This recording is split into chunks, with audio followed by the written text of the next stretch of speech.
When most people hear the words, the Ice Age, they imagine a world that disappeared thousands of years ago. They picture woolly mammoths moving slowly through deep snow.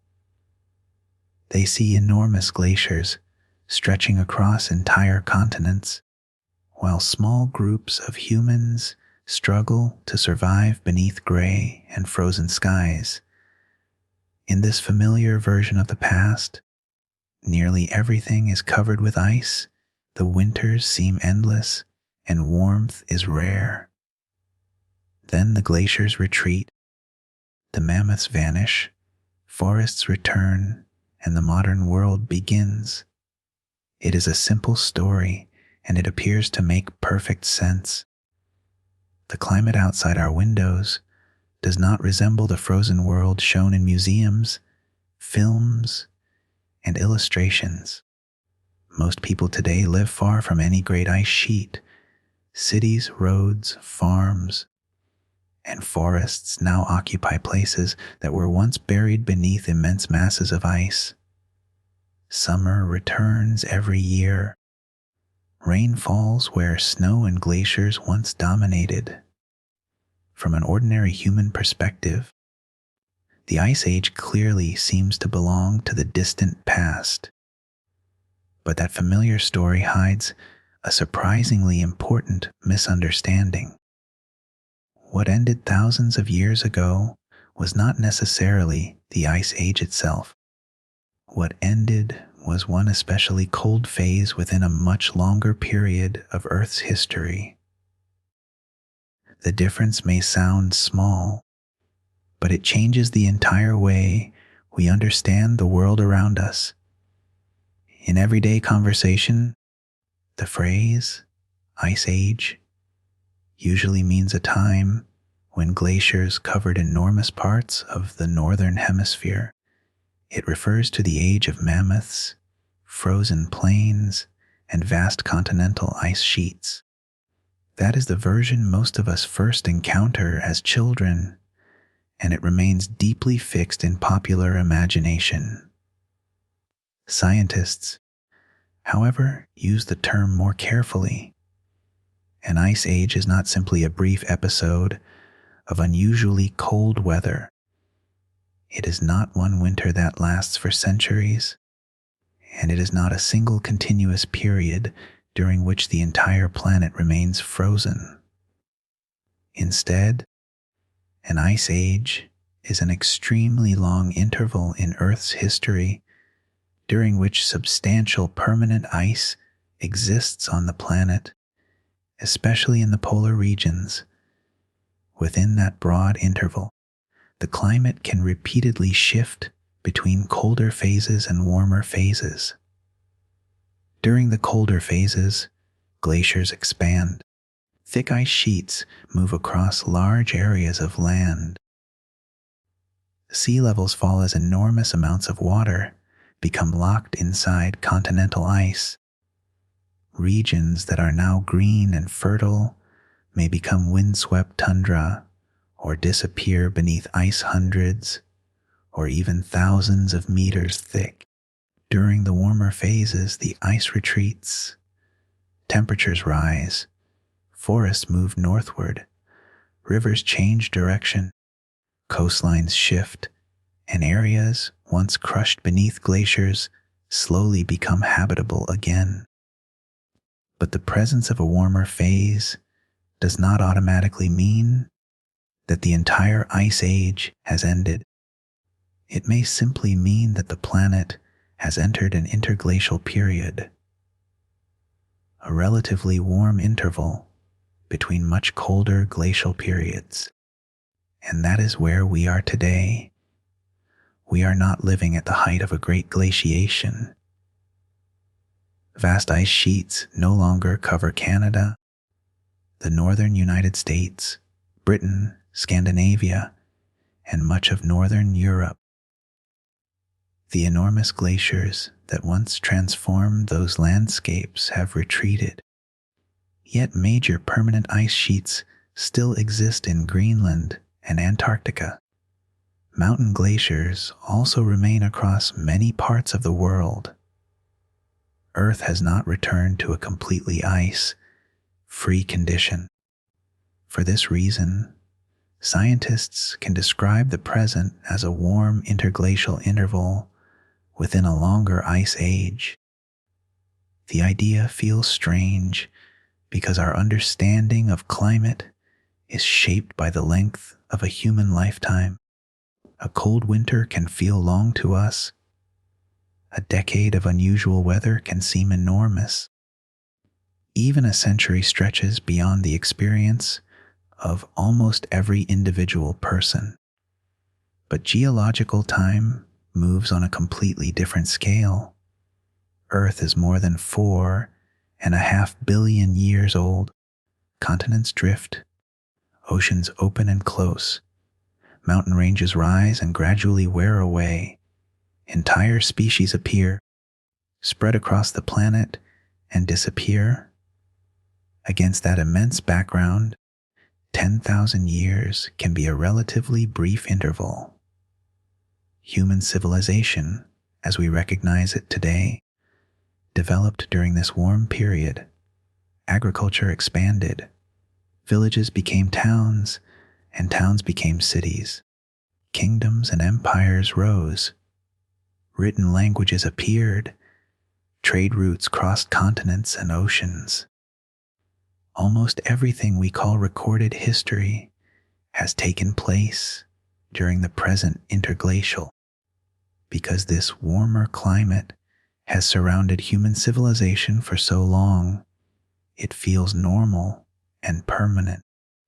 We naturally think of today's coastlines, forests, deserts, and seasons as the standard form of the planet, but they are only one temporary arrangement within a much longer and more complicated climate story. The landscapes of the last glacial period were dramatically different. Around 20,000 years ago, near the height of the most recent glaciation, enormous ice sheets covered much of northern North America and northern Europe. So much water was stored on land as ice that global sea level was far lower than it is today. Areas now hidden beneath shallow seas were exposed as dry land. As temperatures rose, the ice began to retreat. Meltwater flowed across the continents. Lakes formed and vanished. Rivers carved new paths. Sea level rose and flooded low-lying land. Plants and animals followed the changing climate, moving into regions that had been too cold for them before. To the people living through those changes, the transformation would not have appeared as one clear moment when the ice age suddenly ended. There was no single morning when the world woke and became warm. The change unfolded across many generations. Each human life witnessed only a small portion of it. Ice margins shifted, sometimes retreating and sometimes briefly advancing again. Ecosystems changed slowly. Familiar hunting grounds disappeared. New forests spread across old tundra. Eventually, the coldest conditions faded, and the relatively warm climate of the Holocene became established. This is usually the event people mean when they say that the Ice Age ended. And in ordinary language, that statement is understandable. The great glaciation associated with mammoths and continental ice sheets truly did come to an end. But scientifically, it is incomplete. It is rather like saying that winter has ended because one unusually cold week has passed, even though the broader season is still continuing. The comparison is not perfect because geological climate cycles are vastly longer and more complex than seasons. But it reveals the basic problem. We often confuse one cold phase with the entire ice age that contains it. Popular culture strengthens this confusion. Films and television usually portray the Ice Age as one continuous frozen world. Museum displays often focus on the most dramatic animals and landscapes: mammoths, saber-toothed cats, cave lions, reindeer, glaciers, and humans dressed in animal skins. These images are memorable because they are visually powerful. They make the past feel dangerous, distant, and completely separate from the present. A quiet interglacial landscape is far less dramatic. It may contain forests, grasslands, rivers, coastlines, and mild seasons.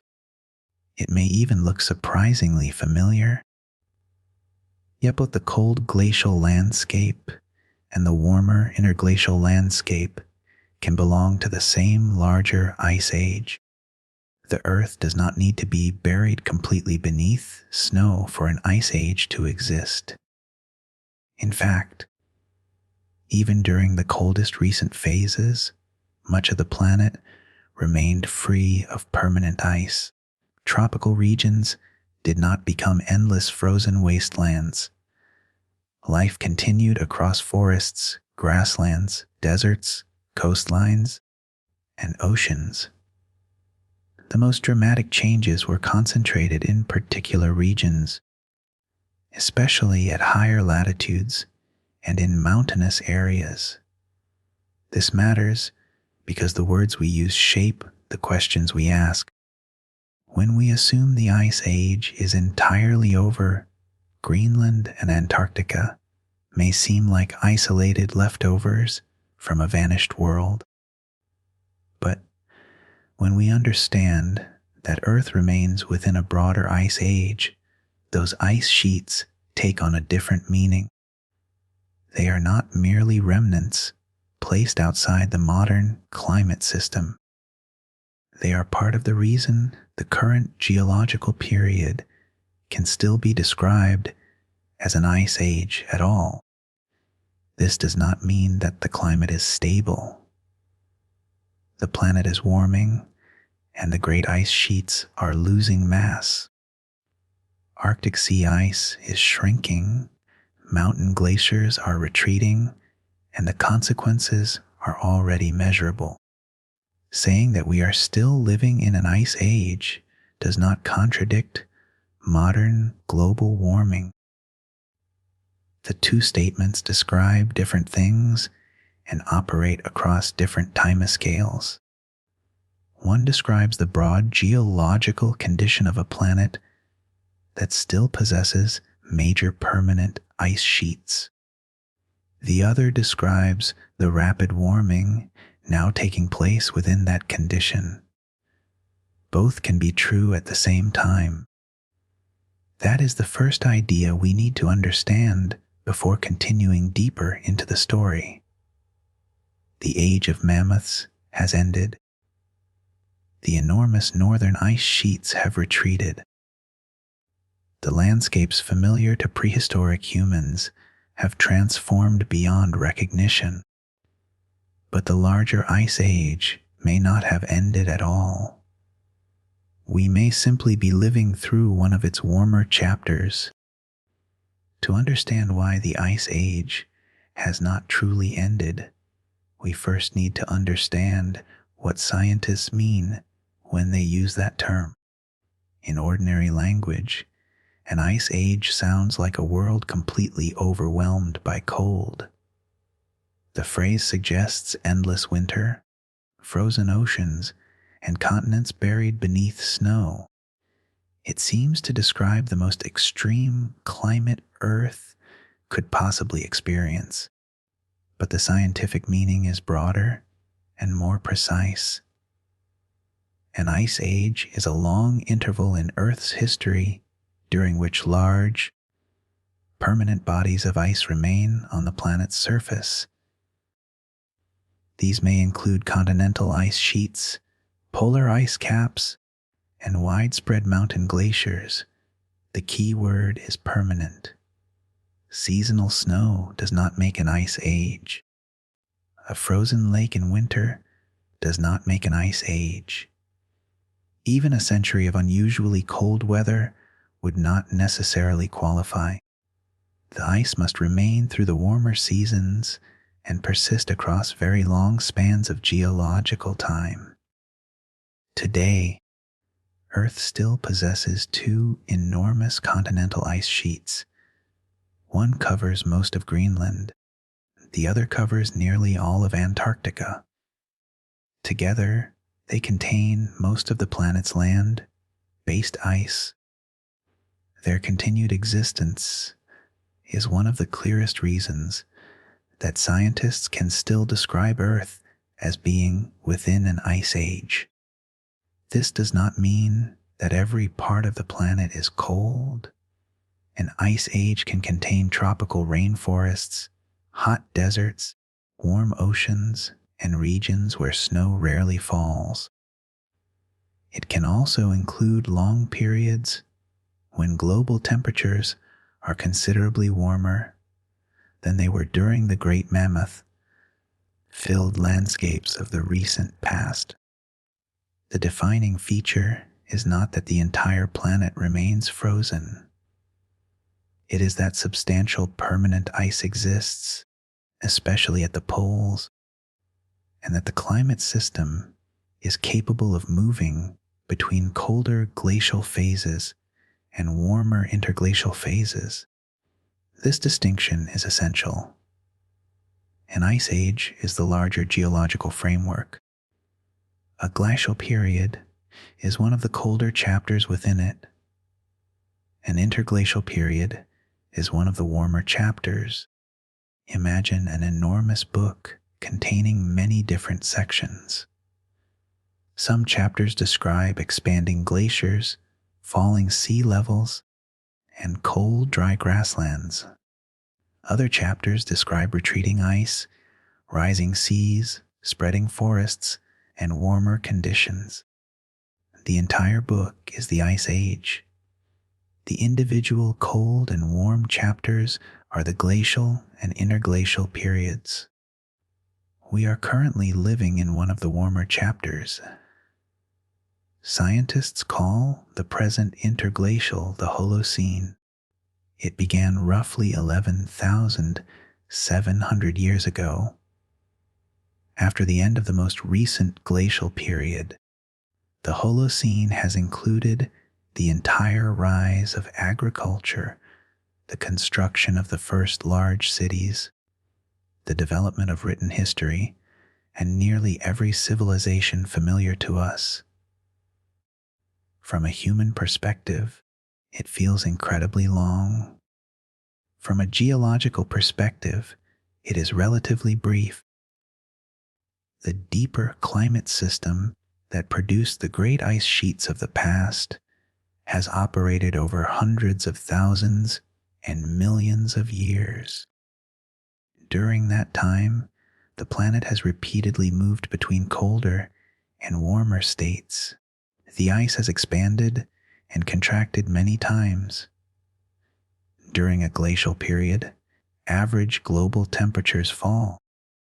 Snow survives longer through the summer. Over many years, layers of snow accumulate and compress into ice. When more ice forms than melts, glaciers grow. As glaciers expand, they begin to move under their own immense weight. Slowly, they spread across valleys and plains, grinding rock beneath them and reshaping entire landscapes. If the cold conditions persist for long enough, separate glaciers can merge into vast continental ice sheets. During the most recent glacial period, an enormous ice sheet covered nearly all of Canada and extended into the northern United States. Another spread across much of northern Europe. These were not simply thick layers of snow. They were moving masses of ice, sometimes several kilometers deep, powerful enough to carve valleys, redirect rivers, crush rock, and press the land beneath their weight. Because so much water became trapped in ice on land, global sea level fell dramatically. Coastlines moved outward. Land bridges appeared between regions that are separated by water today. Continental shelves became dry ground, creating new routes for animals and humans. Then, when the climate warmed, the process reversed. Melting increased. Glaciers began to shrink. Water returned to the oceans and sea level rose. Newly exposed landscapes appeared from beneath the retreating ice. Plants spread into the open ground. Animals followed. Over thousands of years, tundra became woodland, lakes filled depressions carved by glaciers, and rivers settled into new channels. This transition did not take Earth out of the larger ice age. It moved the planet from a glacial period into an interglacial one. The difference becomes easier to understand when we look beyond the most recent cycle.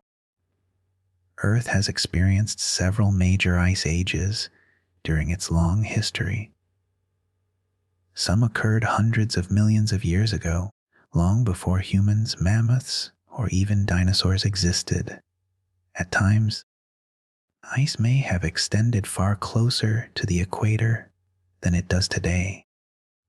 Between these great ice ages were greenhouse intervals, when Earth had little or no permanent polar ice. During portions of the age of dinosaurs, the planet was much warmer than it is now. Forests grew at very high latitudes, sea levels were high, and there were no great continental ice sheets comparable to those covering Greenland and Antarctica today. Those conditions were genuinely different from the world we inhabit. Earth today is not an ice-free greenhouse planet. Permanent ice remains at both polar regions. This places our world within a cold phase of the planet's much longer climate history. Even though we currently occupy a relatively warm interval within that phase, the Antarctic ice sheet is especially important. Antarctica is not simply a continent that receives a great deal of snow. It is buried beneath an enormous body of ice that has developed and persisted over millions of years. In some places, the ice is several kilometers thick. Mountain ranges and deep valleys lie hidden beneath it. The mass is so great that it affects the shape of the land itself. Greenland's ice sheet is smaller, but it is still immense. It covers most of the island and stores enough frozen water to influence global sea level significantly. Like Antarctica, it is not a seasonal feature. It is a major and long-lived component of Earth's climate system. As long as these great permanent ice sheets remain, Earth has not returned to the largely ice-free conditions that existed during many earlier periods of geological history. Mountain glaciers provide additional evidence of the planet's frozen condition, although they are far smaller than the continental ice sheets. They exist in Alaska, the Canadian Arctic, the Andes, the Himalayas, the Alps, East Africa, New Zealand, and many other regions. Some lie close to the poles. Others survive at high elevations, even near the equator, where the air is cold enough for snow and ice to persist. These glaciers are shrinking rapidly in many parts of the world, but their presence still reminds us that permanent land ice remains distributed far beyond Greenland and Antarctica. It is also important to distinguish land ice from sea ice. Sea ice forms when ocean water freezes. It expands and retreats with the seasons, especially in the Arctic. Although some sea ice can survive for several years, it floats on the ocean rather than resting on land. Ice sheets and glaciers form from accumulated snowfall on land. This difference matters when considering sea level. When floating sea ice melts, it does not raise sea level in the same direct way as melting land ice. Floating ice already displaces water. When land-based glaciers and ice sheets melt, however, they add new water to the ocean. Both forms of ice play important roles in Earth's climate. Bright ice reflects sunlight back into space, while darker ocean and land surfaces absorb more heat. As ice disappears, the exposed darker surfaces can absorb additional solar energy, contributing to further warming. But for the geological definition of an ice age, the existence of major permanent land ice is especially significant. Another misunderstanding comes from the word age. It sounds as though an ice age should have a clear beginning and ending, like a historical dynasty or a human lifetime. In reality, geological periods often begin and end gradually. There may be no single year when every scientist could point to the precise moment an ice age began. Ice sheets grow over long intervals. Climate systems cross thresholds. Ocean currents, atmospheric carbon dioxide, continental positions, and Earth's orbit all interact. The transformation can take millions of years.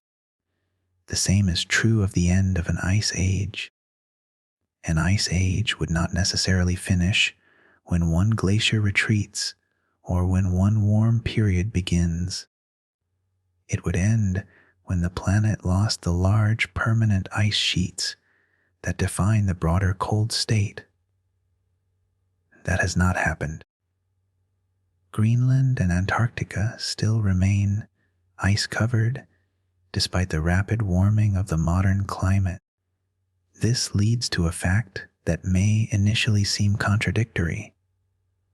Earth can be warming quickly while still being in an ice age. The term ice age describes a broad geological condition. Modern global warming describes a rapid change occurring inside that condition. One does not cancel the other. A person can be standing in the warmest part of a cold country without somehow leaving that country. In the same way, humanity can live during a warm interglacial while the planet remains within a longer ice age. The comparison is imperfect, but the principle is useful. Different descriptions can apply at different scales. Over the scale of millions of years, Earth currently has permanent polar ice and belongs to an ice age climate state. Over the scale of the last several thousand years, we live in a relatively warm interglacial. Over the scale of the last century and a half, the planet has warmed rapidly because human activities have increased the concentration of heat, trapping gases in the atmosphere. All three statements can be true at once.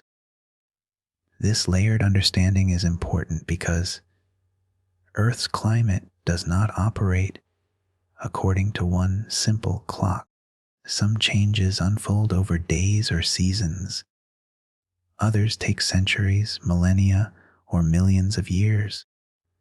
A storm can alter a coastline in a single night. A glacier can reshape a valley over thousands of years.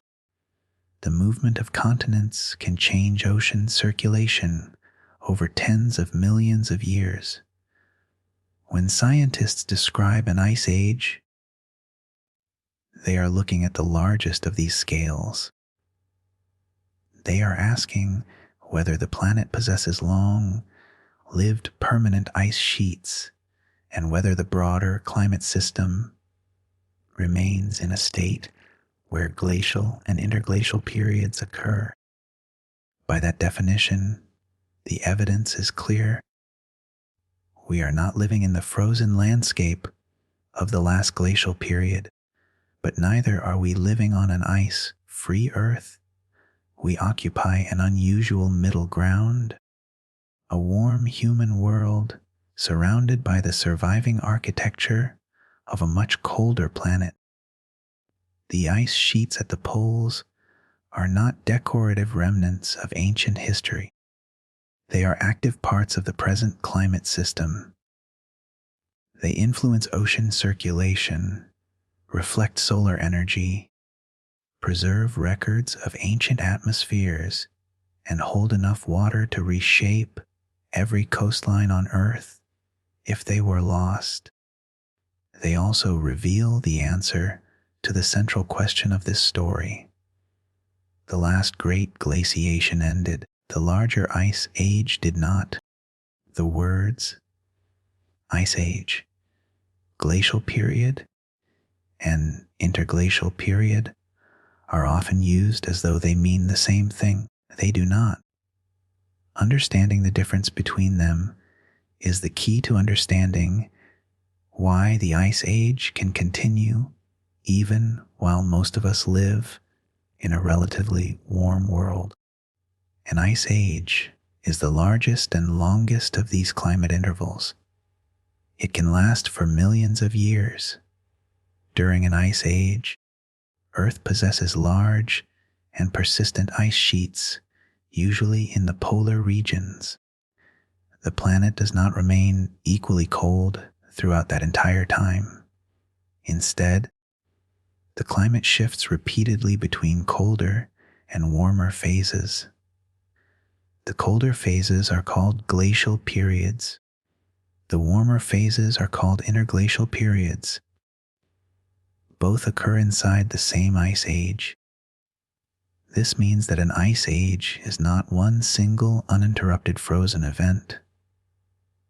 It is a long sequence of advances and retreats, cooling and warming, growing ice and melting ice. The planet moves back and forth between very different conditions, but it remains within the same broader climate state as long as substantial permanent ice sheets continue to exist. A glacial period begins when the climate becomes cold enough for more snow and ice to accumulate, then to melt. At first, the changes may appear small. Snow remains on the ground slightly longer during summer. Mountain glaciers grow. Winters become colder in certain regions. Ocean circulation and atmospheric patterns begin to shift. But when these conditions continue for thousands of years, the effects become enormous. Snow that survives one summer is buried beneath new snow the following winter.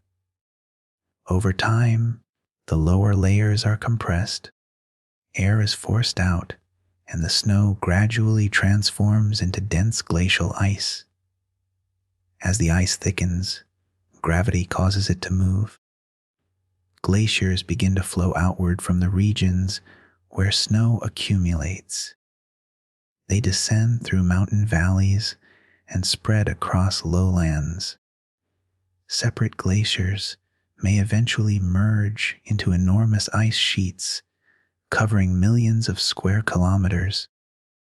During the most recent glacial period, a vast ice sheet covered almost all of Canada and extended southward into what is now the northern United States. The cities of Chicago, Detroit, Toronto, and Montreal now stand in regions profoundly shaped by that ice. across the Atlantic. Another great ice complex covered Scandinavia and much of northern Europe. Britain was partly buried beneath ice, while glaciers filled mountain valleys farther south. The ice did not simply rest on the landscape, it moved slowly and continuously. Rock fragments trapped beneath the ice scraped against the ground. Valleys were widened and deepened, hills were flattened. Sediment was pushed across the land and deposited far from its original source. When the glaciers later retreated, they left behind lakes, ridges, boulders, and altered river systems. Many landscapes that appear peaceful and permanent today were created through this immense and violent process. Glacial periods also changed the oceans. As more water became trapped in ice sheets on land, global sea level fell. Near the height of the last glacial period, sea level was approximately 120 meters lower than it is today. The outlines of the continents were therefore very different. Large areas of the continental shelves stood above water. Islands became connected to mainlands. Narrow seas became dry corridors. One of the most famous examples was Beringia, a broad region of exposed land connecting northeastern Asia and northwestern North America. Animals moved across it. Human populations also crossed through or lived within this cold but productive landscape. Other areas now hidden beneath the North Sea were also exposed. Britain was connected to continental Europe by a broad plain containing rivers, grasslands, wetlands, and animal herds. This lost landscape is now often called Doggerland. During the glacial period, it was not a drowned world beneath the sea. It was dry land. The climate of a glacial period was not simply colder everywhere in exactly the same way. Many regions also became drier. Cold air holds less moisture than warm air, and changes in ocean and atmospheric circulation reduced precipitation across large areas. Beyond the great ice sheets, vast expanses of cold steppe and tundra developed. These open landscapes supported animals adapted to cold and dry conditions. Woolly mammoths, reindeer, wild horses, musk oxen, bison, and woolly rhinoceroses moved across different parts of Eurasia and North America. Predators followed them. Humans also adapted to these environments, using fire, clothing, shelters, stone tools, bone, antler, and knowledge passed from one generation to the next. But even during a glacial period, Earth was not entirely frozen. The tropics remained free from continental ice sheets. Forests survived in some regions. Deserts, grasslands, and coastlines continued to exist. The image of a completely white planet is misleading. A glacial period was a colder world, not necessarily a universally frozen one. Eventually, the climate began to warm. The causes of these transitions were complex, involving slow changes in Earth's orbit, the distribution of sunlight, greenhouse gases, ocean circulation, ice cover, and feedbacks within the climate system. As summers became warm enough to melt more ice than the winters replaced, the great ice sheets began to shrink. This marked the transition toward an interglacial period. An interglacial is a relatively warm interval between glacial periods. The word, relatively, is important. An interglacial is warm compared with the glacial conditions before and after it. It does not necessarily mean that every place on Earth becomes hot or that all ice disappears. During an interglacial, continental ice sheets retreat. Mountain glaciers often shrink. Forests expand into regions previously occupied by tundra. Sea level rises as meltwater returns to the oceans. Plants and animals move into newly available habitats. Human populations also respond. The present interglacial is called the Holocene. It began approximately 11,700 years ago, following the end of the last glacial period. Nearly all recorded human history has unfolded within it. Agriculture developed independently in several regions. Permanent settlements expanded. Cities appeared. Writing systems were created. Civilizations grew around rivers, coastlines, and fertile plains. The relatively stable conditions of the Holocene did not eliminate natural climate variation. There were still droughts, cold centuries, warm intervals, changing rainfall patterns, volcanic eruptions, and major regional disruptions. But compared with the enormous transformation from a glacial world to an interglacial one, these changes were much smaller. This is why the difference between weather, climate, glacial periods, and ice ages matters. Weather may change within hours. Regional climate may shift across decades or centuries. A glacial period unfolds over many thousands of years. An ice age can continue for millions of years. They are different layers of the same planetary system. The problem is that ordinary language often compresses all of these scales into one phrase. People say, the Ice Age, when they mean the last glacial period.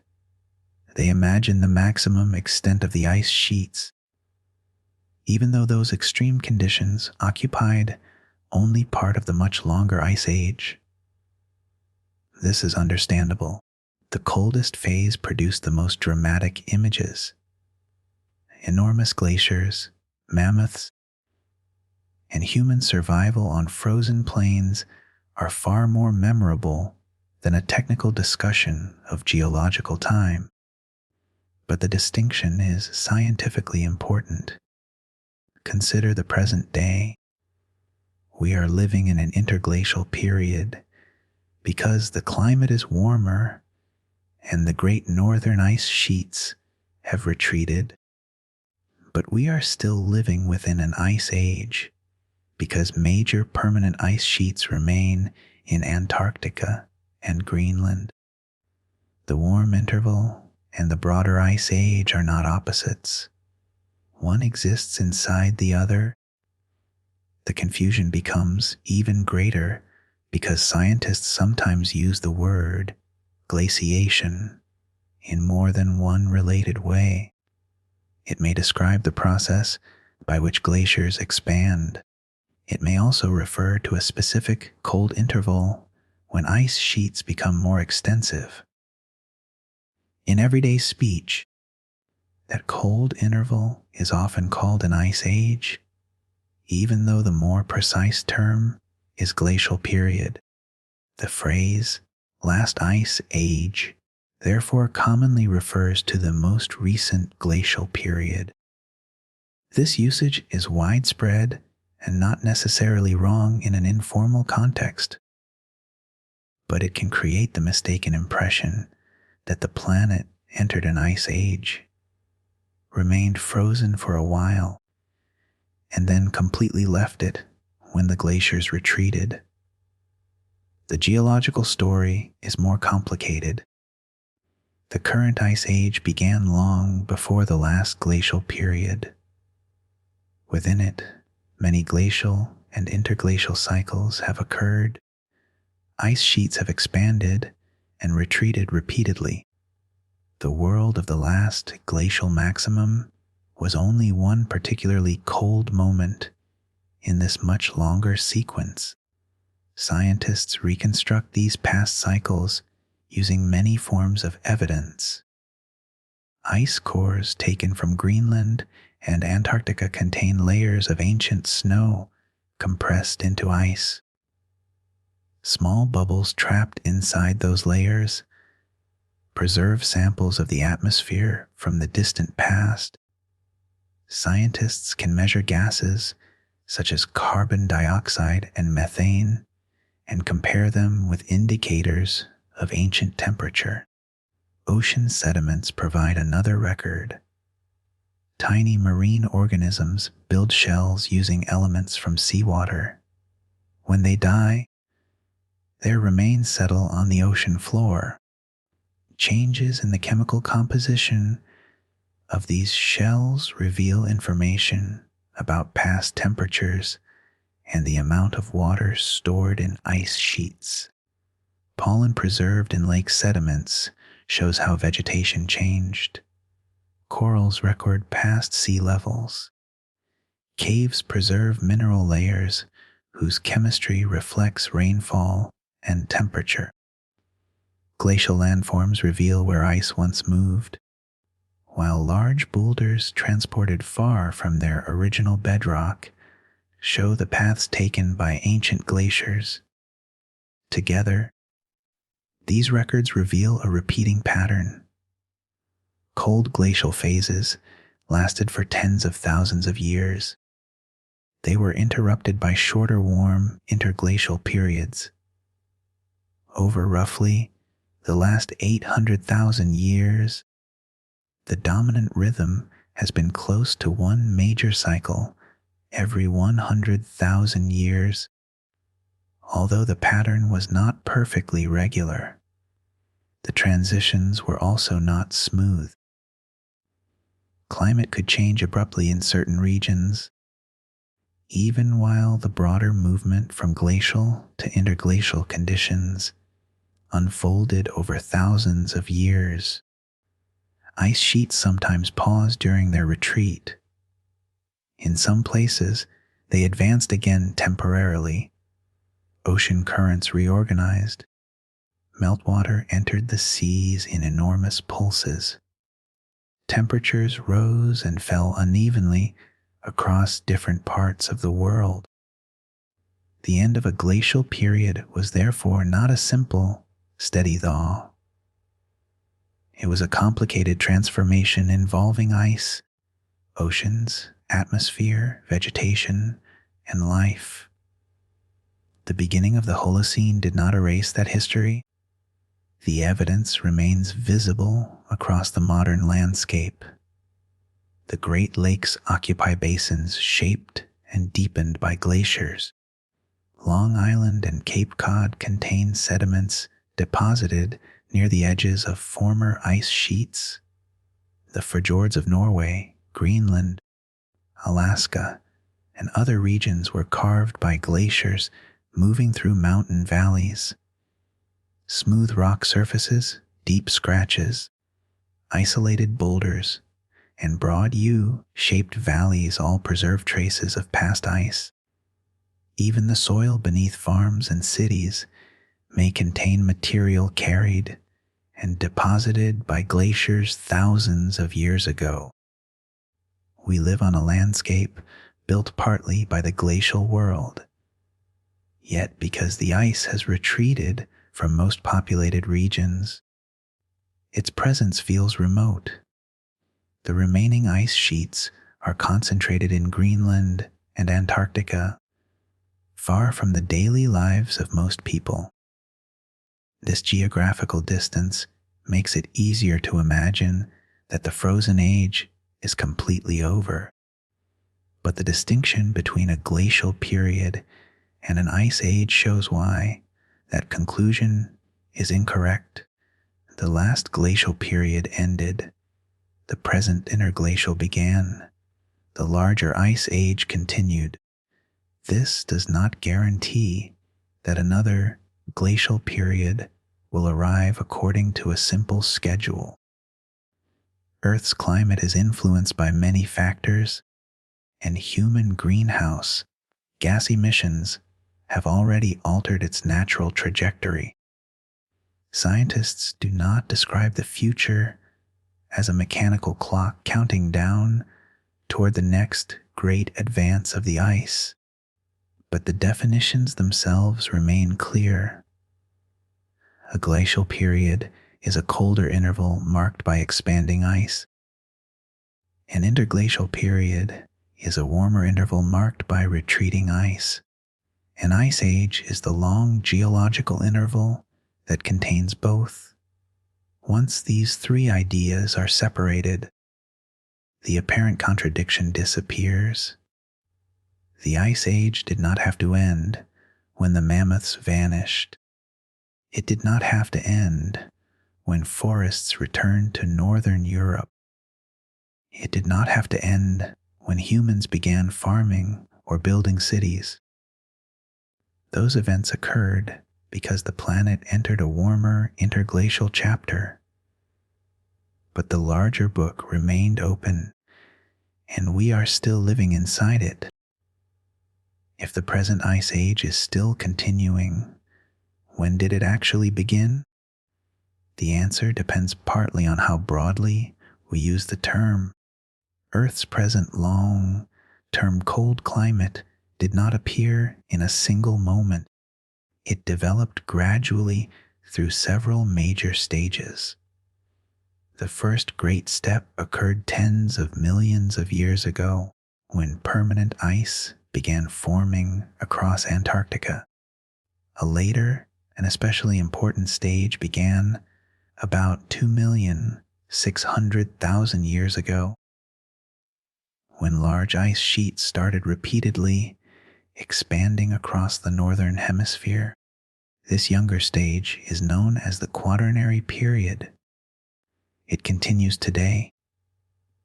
The beginning of the Quaternary marks the start of the dramatic glacial and interglacial cycles that shaped the landscapes familiar from the Ice Age: advancing glaciers, retreating coastlines, mammoths, cold grasslands, and repeated transformations of Europe, Asia, and North America.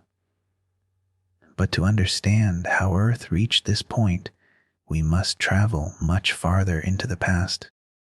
For much of the age of the dinosaurs, Earth was considerably warmer than it is today. There were no permanent ice sheets comparable to those covering Antarctica and Greenland. Sea levels were much higher, and shallow seas spread across parts of the continents. Forests grew in regions that are now polar deserts.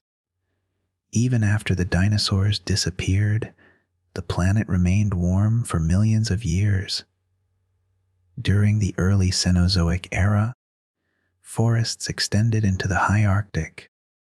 Fossil evidence shows that plants and animals adapted to warm conditions lived at latitudes that are now covered by snow and ice for much of the year. The world was not uniformly tropical, but it lacked the enormous permanent polar ice sheets that define the modern planet. Then the climate began to change. Over millions of years, Earth gradually cooled. This cooling was not caused by one single event. It resulted from a combination of changes in the atmosphere, oceans, continents, and the long-term carbon cycle. One of the most important influences was the decline of atmospheric carbon dioxide. Carbon dioxide is a greenhouse gas. It absorbs heat that would otherwise escape into space. When its concentration is higher, Earth generally retains more heat. When its concentration falls, the planet can cool, although the exact response depends on many interacting parts of the climate system.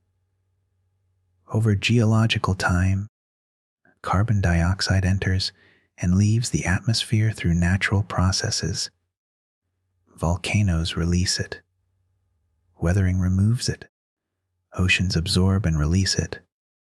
Living organisms store carbon, and buried organic material can keep that carbon away from the atmosphere for immense periods. Slow changes in these processes helped move Earth away from its earlier greenhouse climate. At the same time, the continents continued to drift. Continental movement is extremely slow on a human time scale, but over millions of years, it can reorganize the entire planet. Landmasses separate and collide. Mountain ranges rise. Ocean gateways open and close. These changes alter winds, ocean currents, rainfall, and the movement of heat between the equator and the poles. Antarctica gradually became isolated near the South Pole. As ocean passages opened around it, a powerful current developed around the continent. This circulation helped separate Antarctica from warmer waters farther north.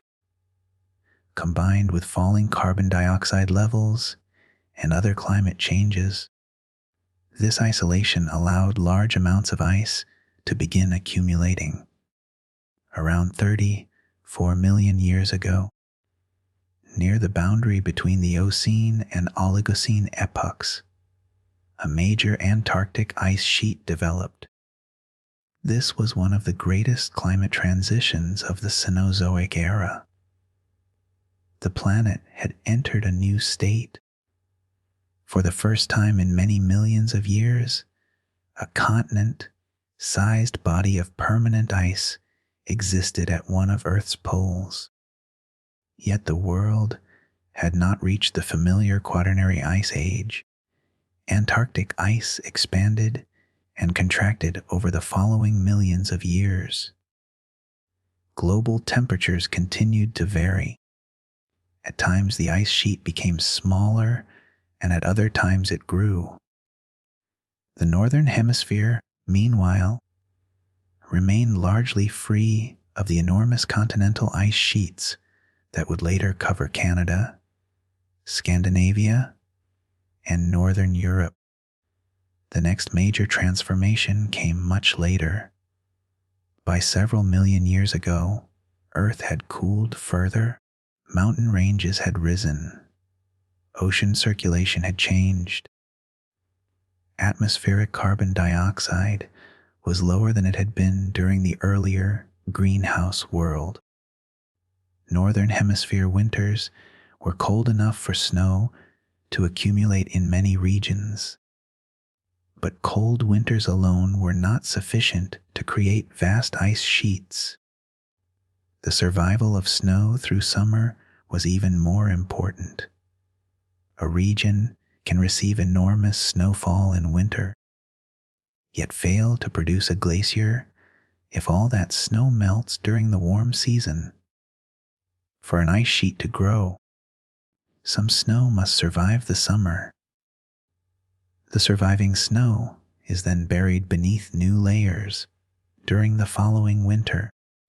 Over many years, it compresses into ice. If this process continues, the ice begins to thicken and spread. Around 2,600,000 years ago, conditions allowed repeated large-scale glaciations to become a defining feature of the northern hemisphere. This point marks the beginning of the Pleistocene epoch and the Quaternary period. The term Pleistocene is closely associated with the classic Ice Age world. It was during the Pleistocene that glaciers repeatedly advanced over northern continents and then retreated again. The Pleistocene did not consist of one continuous glaciation. It contained many cycles. At times, enormous ice sheets covered millions of square kilometers. At other times, much of that ice melted forests returned, and sea levels rose, the Earth moved repeatedly between colder glacial periods and warmer interglacial periods. These cycles were influenced by slow variations in Earth's orbit and orientation. Earth does not travel around the Sun in precisely the same way forever. The shape of its orbit changes gradually. The tilt of its axis varies. The direction in which the axis points also shifts over time. These astronomical changes alter how sunlight is distributed across the planet. They do not greatly change the total amount of sunlight Earth receives over an entire year. Instead, they change where and when that sunlight arrives. This is especially important during Northern Hemisphere summers. When summer sunlight at high northern latitudes is relatively weak, winter snow is more likely to survive. Surviving snow reflects sunlight and keeps the surface cooler. More snow can then remain the following year. Over time, the growing area of snow and ice can help drive further cooling. When high latitude summers receive stronger sunlight, more snow and ice melt. Darker land and ocean surfaces become exposed, absorb more heat, and contribute to further warming. These orbital changes did not act alone. They triggered responses throughout the climate system. Growing ice sheets reflected more sunlight.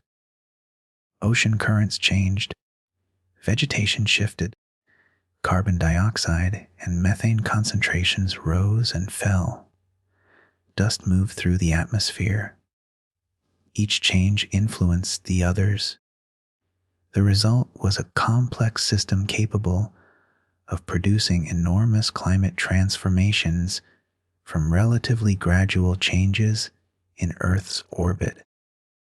During the early part of the Pleistocene, glacial cycles often followed a rhythm of roughly 1,000 years, closely associated with changes in the tilt of Earth's axis. Later, the dominant pattern shifted.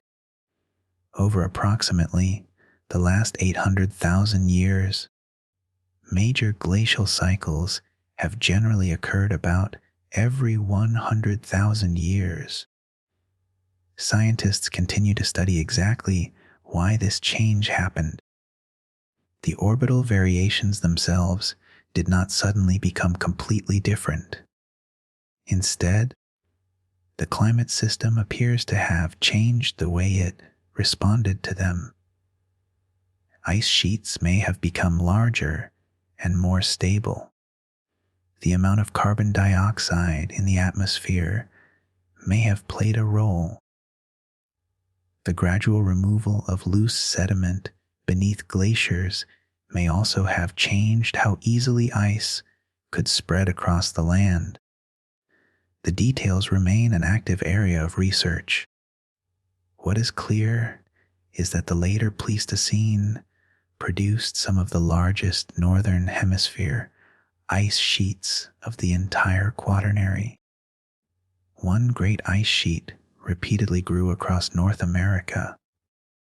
It is known as the Laurentide ice sheet. At its greatest extent, it covered almost all of Canada and reached into the northern United States. In places, it was several kilometers thick. Its weight pressed down the crust beneath it.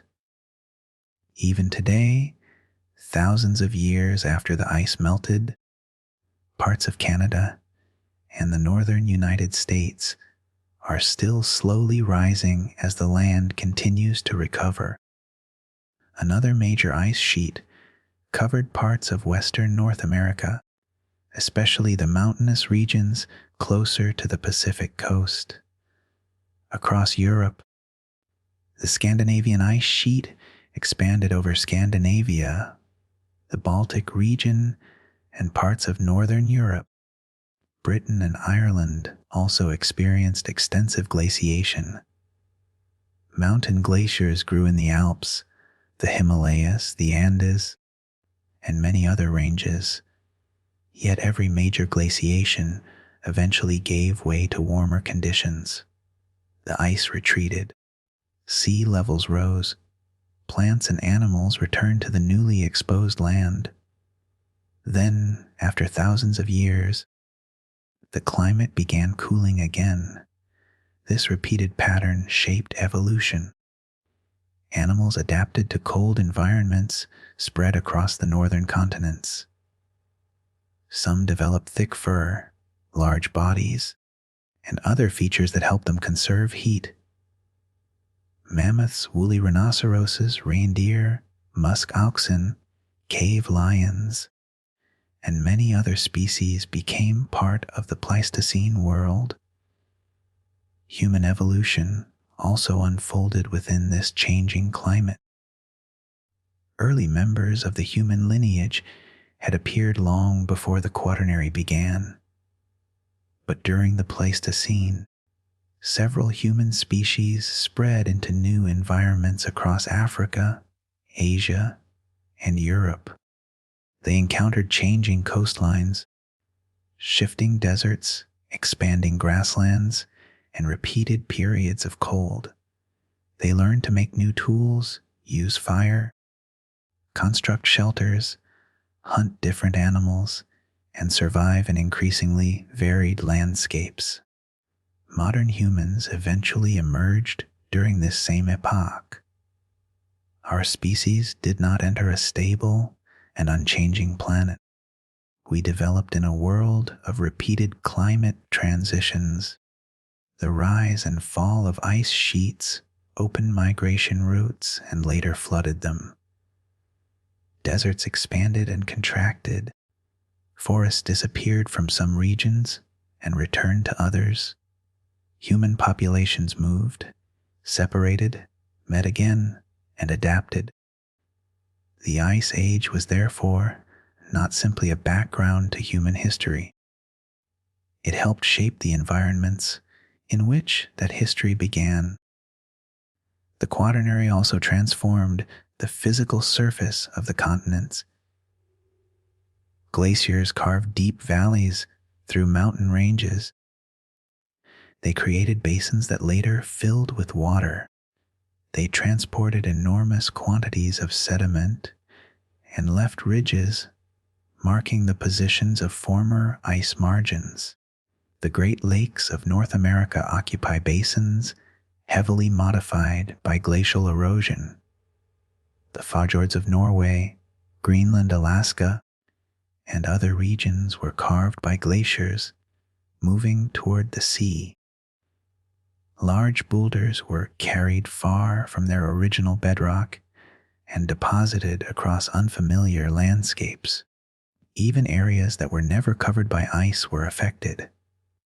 Cold, dry winds carried dust from exposed glacial plains and deposited it elsewhere. Rivers received enormous amounts of meltwater. Sea level changes repeatedly altered coastlines and continental shelves. The entire planet responded to the growth and retreat of the ice. This is why the beginning of the Quaternary, around 2,600,000 years ago, is such an important boundary.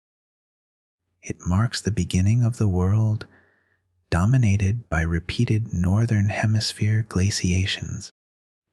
It is the beginning of the classic Ice Age cycle most people imagine when they hear the term, but it was not the absolute beginning of all modern polar ice. Antarctica had already been glaciated for tens of millions of years. This creates two different, but related, ways of describing the start of the present Ice Age. In the broadest sense, the current long-term icehouse climate began when a major Antarctic ice sheet formed around 34 million years ago. In the narrower and more familiar sense, the Quaternary Ice Age began about 2,600,000 years ago, when large northern hemisphere ice sheets began repeatedly advancing and retreating. Both dates describe real turning points. They simply refer to different stages of the same long cooling story. This distinction is important because nature rarely follows the clean divisions found in textbooks. Geological boundaries are useful tools created by scientists to organize Earth's past. The planet itself did not recognize the beginning of a new period. There was no sudden line across the landscape. Climate changed gradually, unevenly, and through many interacting processes. One region cooled before another. Ice grew in some places while disappearing elsewhere. Ocean currents shifted. Ecosystems changed. Species adapted, migrated, or vanished. Only when scientists study the evidence across the entire planet does the larger pattern become visible. The present ice age was not born in one winter. It emerged through millions of years of cooling. It began with the development of Antarctic ice, intensified as the northern hemisphere cooled, and entered its familiar quaternary rhythm around 2,600,000 years ago. Since then, the ice has advanced and retreated many times. The most recent retreat did not end that ancient pattern. It brought us into the warm chapter in which human civilization now lives. By now, we have uncovered a surprising truth. Earth is still living within an ice age. Yet there is another statement that is equally true. The last great glaciation really did come to an end. At first, these two ideas seem impossible to reconcile. How can the ice age still exist if the glaciers disappeared? The answer lies in understanding exactly what ended and what did not. Imagine standing in northern North America 20,000 years ago. The landscape would have been almost unrecognizable. An immense wall of ice stretched across the horizon. In many places, the ice sheet was more than 3 kilometers thick. Entire mountain ranges disappeared beneath it. Rivers were diverted. Forests had vanished from vast regions. Winds carried fine dust across open tundra, while mammoths, bison, horses, and reindeer wandered across the cold grasslands south of the ice. The climate was harsh.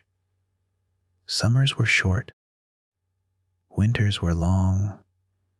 Large parts of the northern hemisphere looked completely different from today. This was the last glacial maximum, the coldest and most extensive phase of the most recent glacial period. Scientists estimate that it reached its greatest extent approximately 1,000 years ago. At that time, enough water was locked inside continental ice sheets that global sea level stood around 120 meters lower than it does today. The coastlines of the world were transformed. Land-connected places that are now separated by water. People and animals could travel across regions that today lie beneath the sea. But climates never remain completely fixed. Slowly, almost imperceptibly at first, the balance between snowfall and melting began to change. Summers became just warm enough for a little more snow to melt. Year after year, century after century, the losses became larger than the gains. The great ice sheets began to shrink. this was not a sudden collapse. The glaciers did not disappear within a few human generations. Their retreat lasted thousands of years. At times the melting accelerated. At other times it slowed or briefly paused. There were even intervals when temperatures temporarily fell again. One of the best known examples is the Younger Dryas. Around 12,900 years ago, after the climate had already begun warming, temperatures across parts of the northern hemisphere suddenly dropped again. Conditions became colder for roughly 12 centuries before warming resumed. Scientists continue to investigate exactly what triggered this event. Large releases of meltwater into the North Atlantic may have disrupted ocean circulation, weakening the transport of heat toward the north.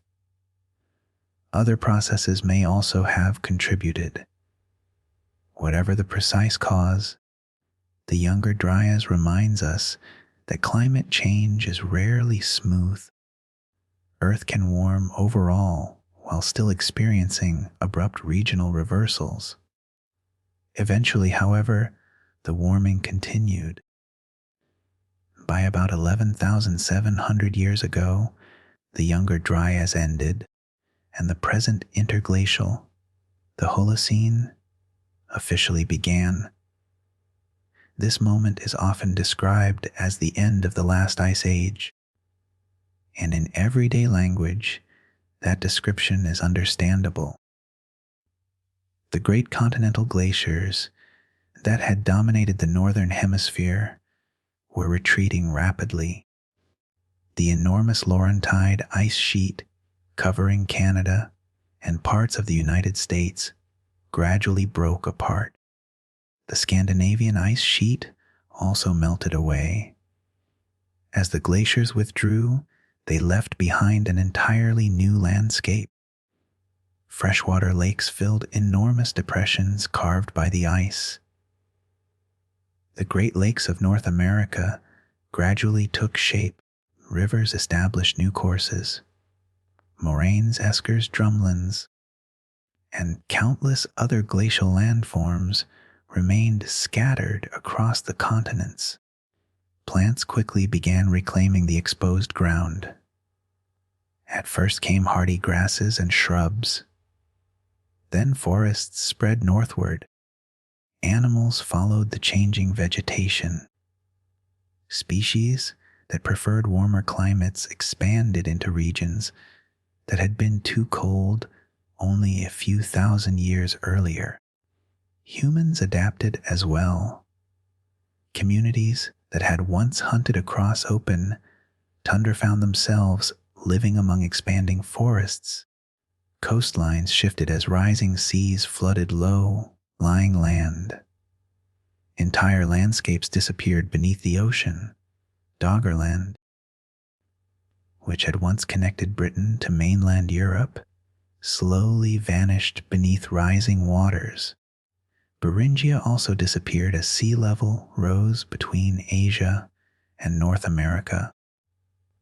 Migration routes that had existed for thousands of years were cut off forever. The world became increasingly familiar. The climate stabilized compared with the dramatic swings of the glacial period. Agriculture emerged independently in several parts of the world. Permanent villages appeared. Over time, villages became cities. Civilizations rose along rivers such as the Nile, the Tigris, the Euphrates, the Indus, and the Yellow River. Everything we usually call recorded history unfolded after the end of the last glacial period. This explains why many people naturally believe that the Ice Age itself ended. From the perspective of human civilization, it truly seems that way. No one alive has ever experienced continental ice sheets stretching across northern Europe or much of North America.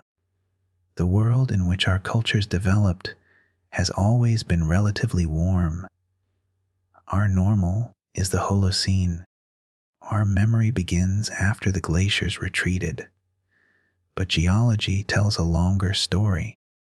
Although the northern continental ice sheets disappeared, the planet did not become ice-free.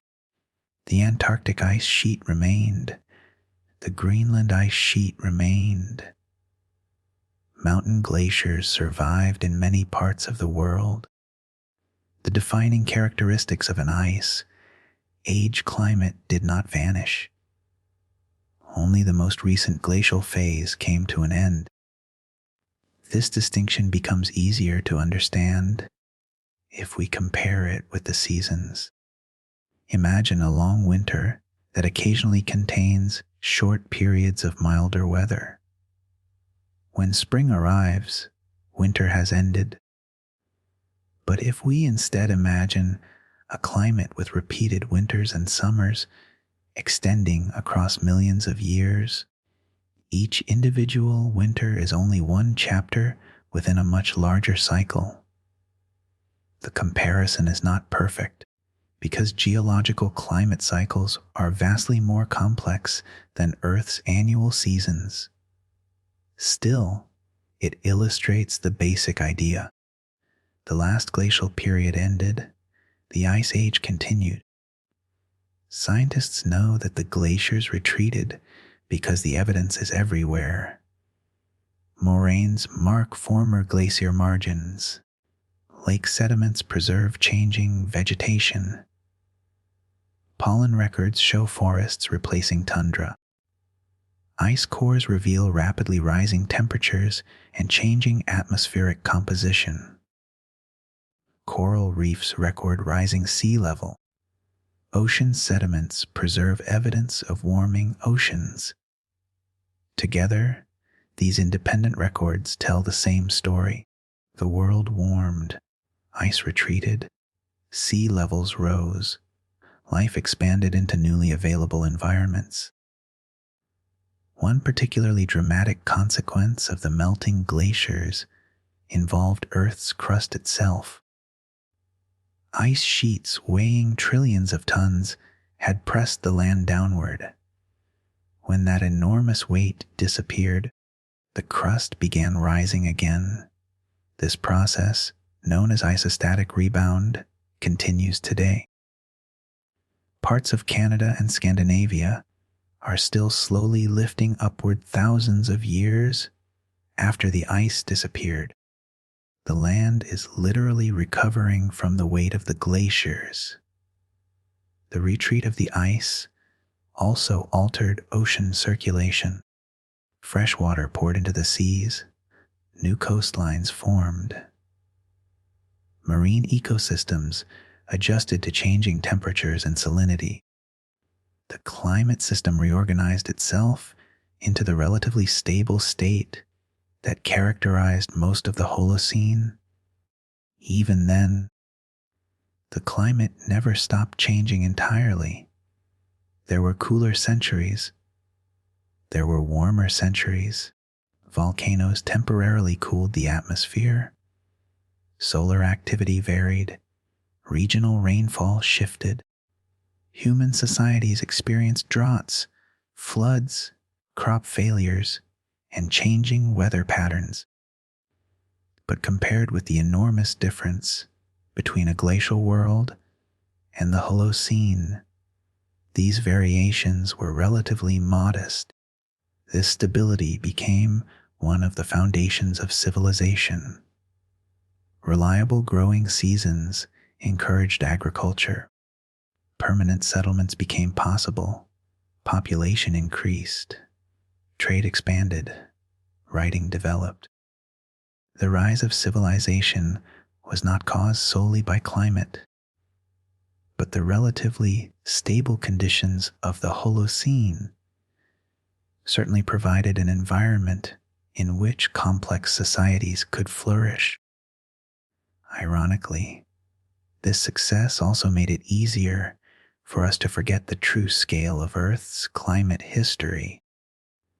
Human history occupies only a tiny fraction of the present interglacial.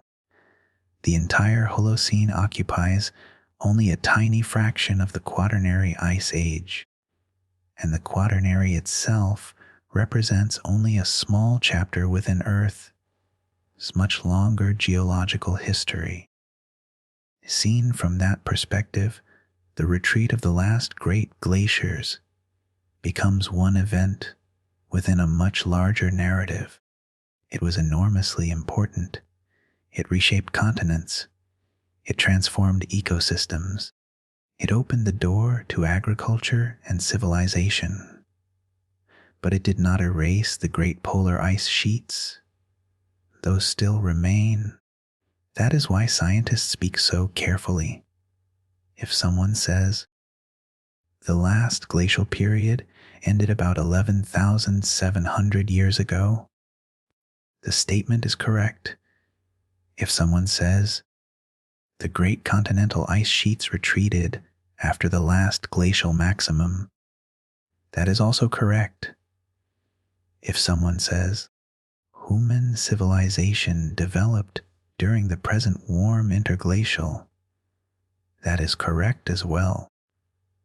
Problems arise only when these accurate statements are combined into a misleading conclusion that the entire ice age must therefore be over.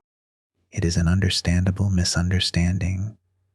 The last glaciation ended. The ice age did not. The world changed profoundly. The glaciers retreated. The mammoths disappeared. Civilization began to flourish. Yet the planet still carries its great polar ice sheets.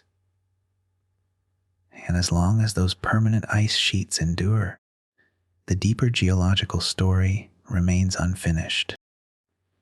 If the last great northern ice sheets disappeared thousands of years ago, why do Greenland and Antarctica matter so much? The answer is simple. They are the reason Earth is still an ice age planet. Greenland and Antarctica are not ordinary snowy regions. They are covered by enormous continental ice sheets, vast bodies of land-based ice that have survived through thousands, and in Antarctica's case, millions of years. Together, they contain nearly all of the permanent ice on Earth. Their scale is difficult to imagine. The Antarctic ice sheet is the largest single mass of ice on the planet. It covers almost the entire continent and contains enough frozen water to raise global sea level by many tens of meters if it were completely lost. The Greenland ice sheet is much smaller, but it is still immense. It covers most of Greenland and contains enough ice to raise global sea level by several meters. These are not simply thick layers of winter snow. They are deep, ancient, slowly moving bodies of ice. In central Antarctica, the ice is several kilometers thick. Entire mountain ranges, valleys, and basins lie buried beneath it. Greenland also hides a complex landscape beneath its ice sheet, including valleys, mountains, and deep channels carved by earlier glaciers. The weight of these ice sheets is so great that it pushes down the land beneath them. Like all glaciers, they move under their own weight. The movement is extremely slow in the interior, but it becomes faster in outlet glaciers that carry ice toward the coast. There, the ice may enter the ocean, break apart into icebergs, or melt from contact with warmer air and water. This movement makes the ice sheets active parts of the climate system. They are not frozen monuments left behind by a vanished age. They are constantly gaining and losing ice, Snow falls on their surfaces, layers accumulate, ice flows outward, glaciers calve into the sea.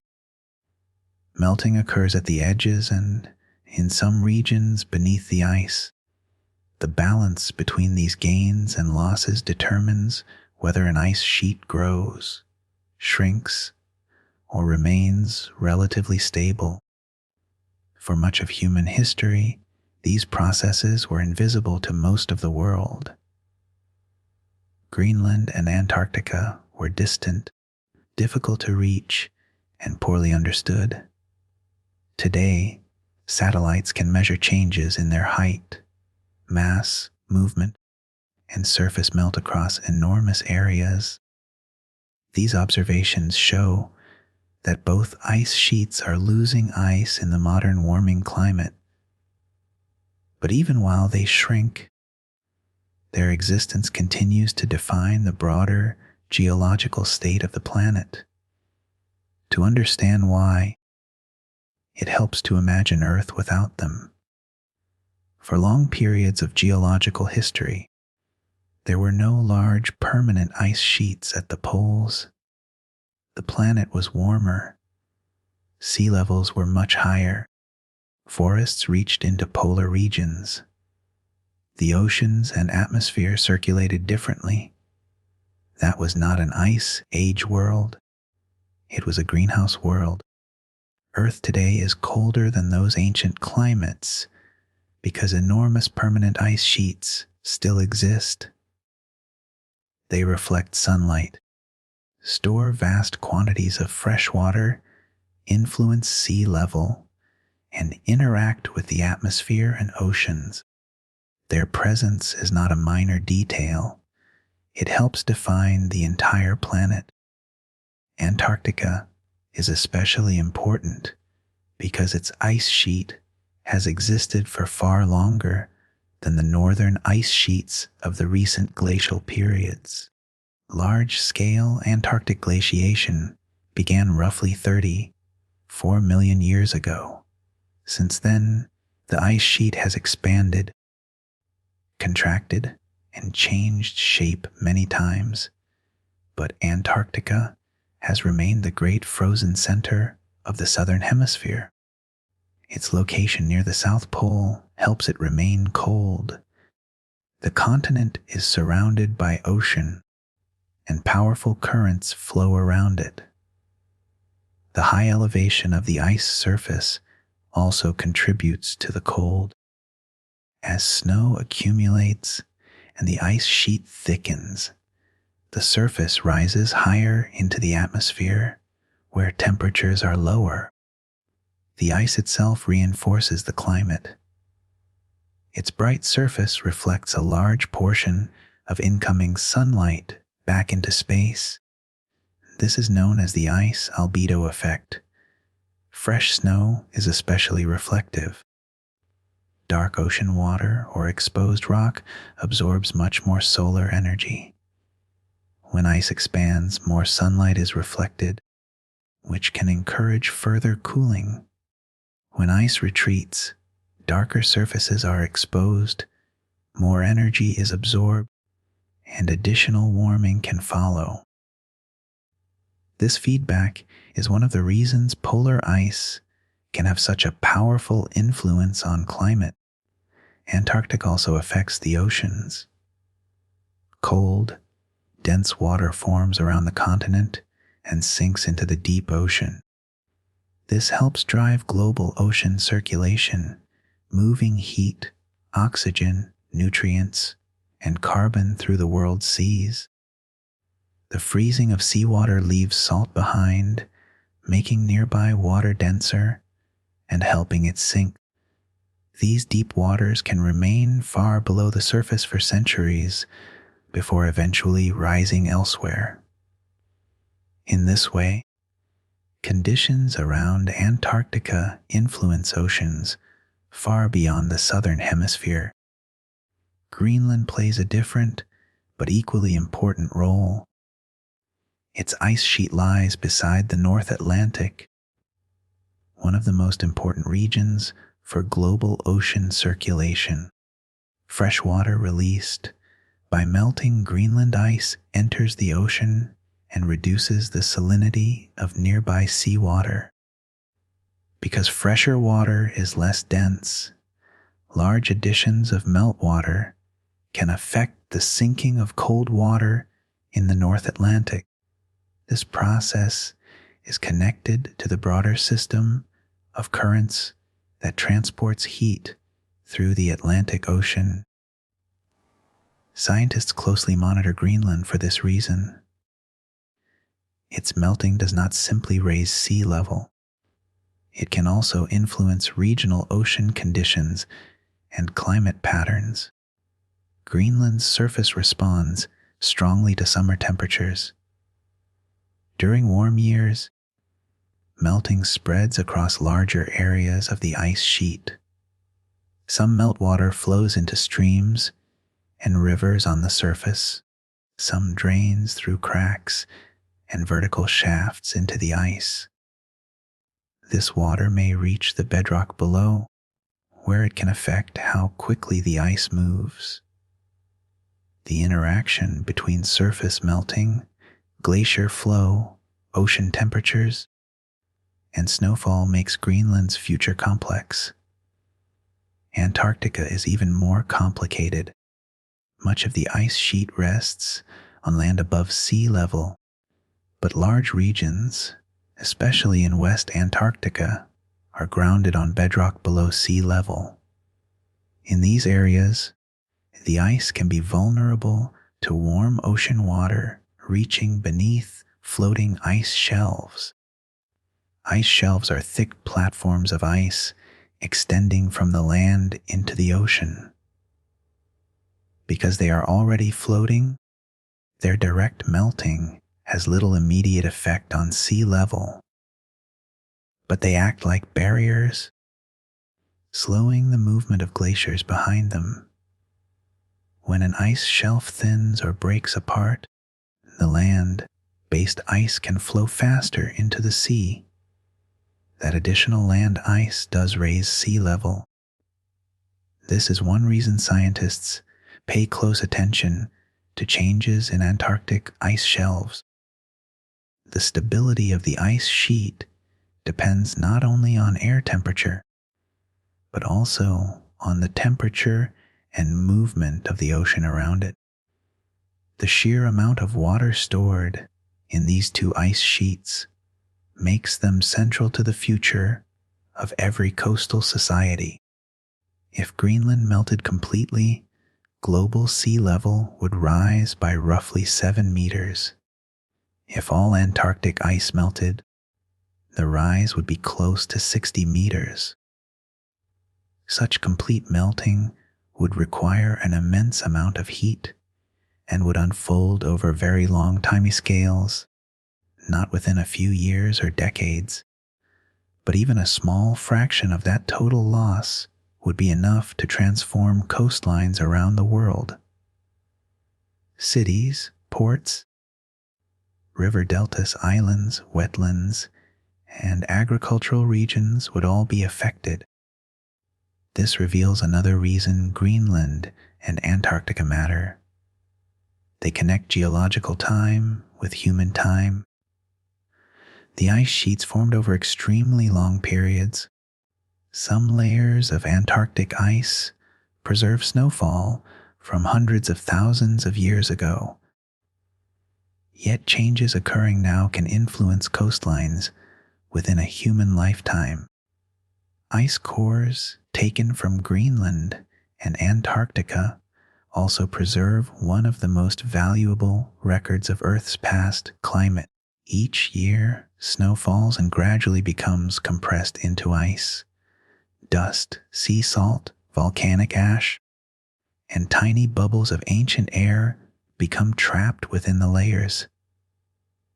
By drilling deep into the ice, scientists can examine a vertical history of the atmosphere. The trapped air bubbles reveal past concentrations of carbon dioxide, methane, and other gases. The chemical composition of the ice provides information about temperature. dust layers reveal dry and windy periods. Volcanic ash can be linked to major eruptions. In some cores, scientists can identify individual annual layers far back into the past. These records show a close relationship between temperature and greenhouse gases during previous glacial cycles. When the climate was colder, carbon dioxide and methane concentrations were generally lower. When the climate warmed, those gases increased. The ice cores also show how unusual the modern rise in greenhouse gases is compared with the natural variations of the recent geological past. This makes the ice sheets not only climate regulators, but also archives. They preserve the memory of ancient skies. Without Greenland and Antarctica, much of our understanding of past climate would be far less precise.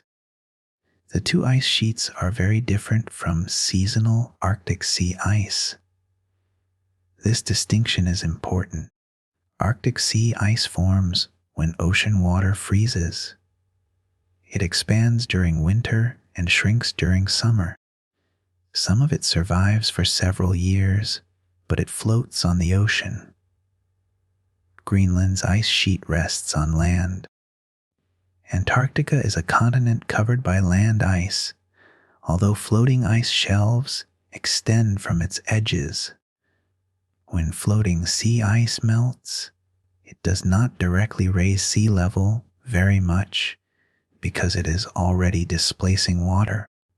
When land ice melts and flows into the ocean, it adds water that was previously stored on land. That raises sea level. Sea ice still matters greatly for climate. Its bright surface reflects sunlight. It provides habitat for polar ecosystems. Its seasonal freezing and melting influence the ocean and atmosphere. But the great continental ice sheets are the features most relevant to the geological definition of an ice age. Their survival separates the modern world from an ice-free greenhouse planet. This is why the term polar ice caps can sometimes be misleading. It may make Greenland and Antarctica sound like small white coverings at the ends of the Earth. In reality, they are continent-scale systems. Antarctica is larger than Europe. Greenland is the world's largest island. The ice resting upon them reaches depths that would bury many mountain ranges. Their influence extends through the oceans, atmosphere, sea level, and global energy balance. They are among the most powerful geographical features on the planet. And yet they are not invulnerable. The climate system that allowed them to grow can also cause them to retreat. Ice sheets respond slowly compared with the atmosphere, but once certain changes begin, they can continue for centuries. The surface can melt, glaciers can accelerate, warm water can weaken ice shelves, snowfall patterns can change. As the ice surface lowers, it moves into warmer air, encouraging additional melting. As reflective ice disappears, darker surfaces absorb more solar energy. These feedbacks can make ice loss continue even if the original cause changes. Scientists study whether parts of the ice sheets may cross thresholds beyond which large-scale retreat becomes difficult to stop. The exact timing and magnitude remain uncertain, especially for Antarctica. But the possibility matters because the ice sheets contain enough water to reshape the planet. Their present decline also creates an important paradox. The permanent ice sheets prove that Earth remains within an ice age. At the same time, their rapid loss shows that the climate state supporting that ice is being weakened. We are still in an ice age, but we are warming within it. The statement is not contradictory. It describes a transition that has not yet reached its final outcome. If Greenland and Antarctica were eventually to lose all or nearly all of their permanent ice, Earth would no longer resemble the ice age planet we know today. It would move toward a very different climate state. Sea levels would be far higher. Polar regions would absorb more sunlight. Ocean circulation would change. Ecosystems and coastlines would reorganize. The planet would still experience snow, winter, and mountain glaciers in some places, but the absence of continental polar ice sheets would mark a profound geological transformation. That transformation has not happened. Greenland and Antarctica remain. They are diminished in some regions, changing rapidly in others, but still vast beyond ordinary comprehension. Their continued existence is the clearest physical sign that the Ice Age did not disappear when the northern glaciers retreated. The great ice sheets of North America and Europe were temporary expansions within a longer cold world. Greenland and Antarctica are the surviving foundations of that world. They stand at opposite ends of the planet, separated by oceans and hemispheres, yet together they hold the answer to the mystery. The last glaciation ended, the polar ice endured, and because it endured, the Ice Age remained.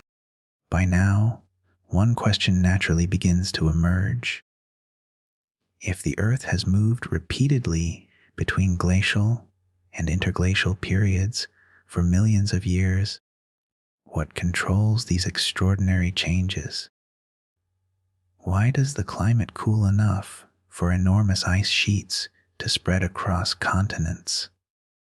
And why does it eventually warm again? For much of human history, these changes seemed impossible to explain. The climate appeared unpredictable, almost mysterious. Ancient civilizations often attributed unusual weather to the actions of gods or supernatural forces. Even centuries later, many scientists believed that past ice ages must have been caused by isolated catastrophes. Only during the 20th century did a much deeper picture begin to emerge.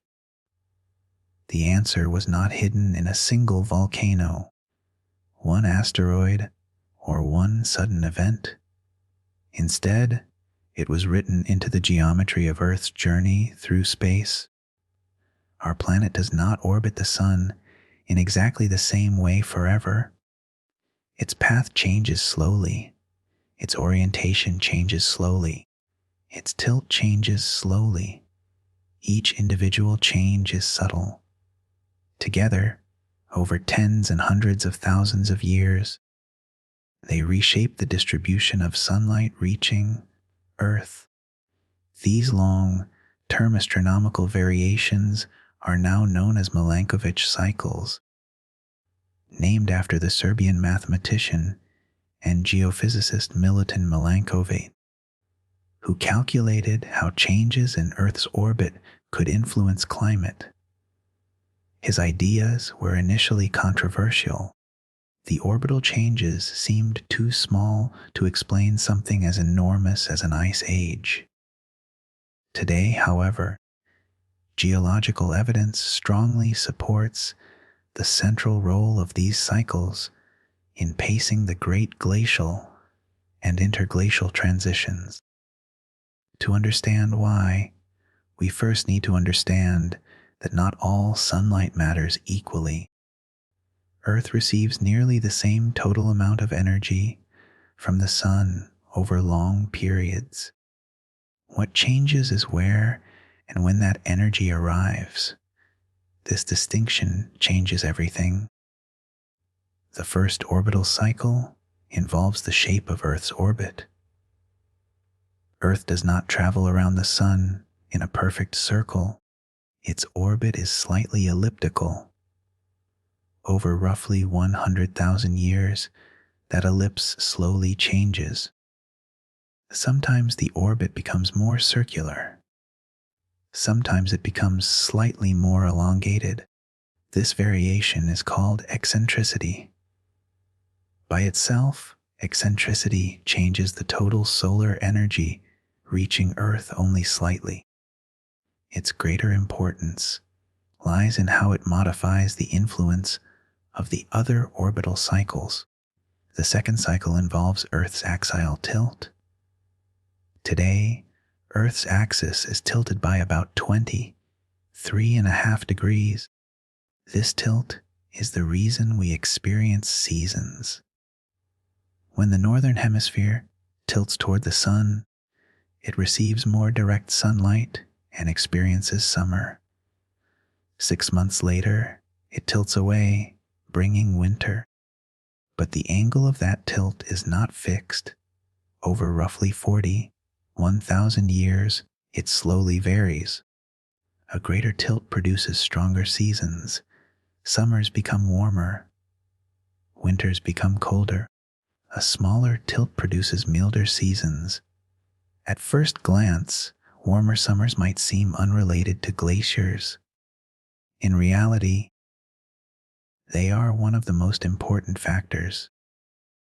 The growth of an ice sheet depends less on how cold winter becomes than on whether snow survives the following summer. If summer warmth melts nearly all accumulated snow, glaciers cannot grow. If summer remains cool enough for snow to survive, new layers build upon the old ones. Ice gradually thickens. This is why relatively cool summers at high northern latitudes are especially favorable for glaciation.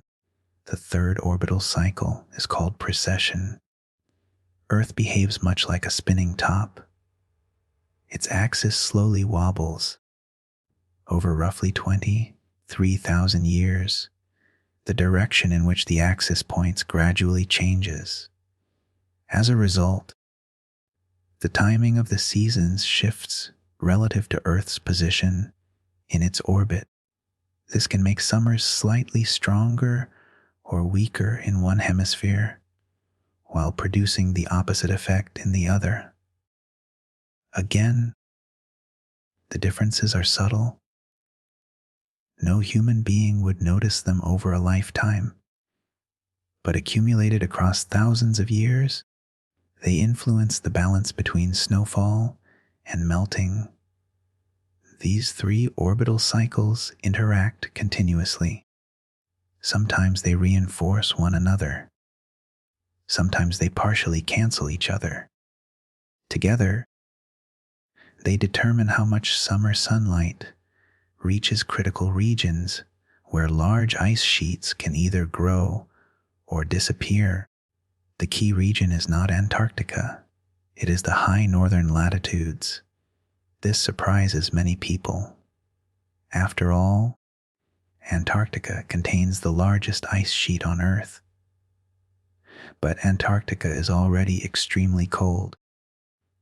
Much of its interior remains well below freezing, even during summer.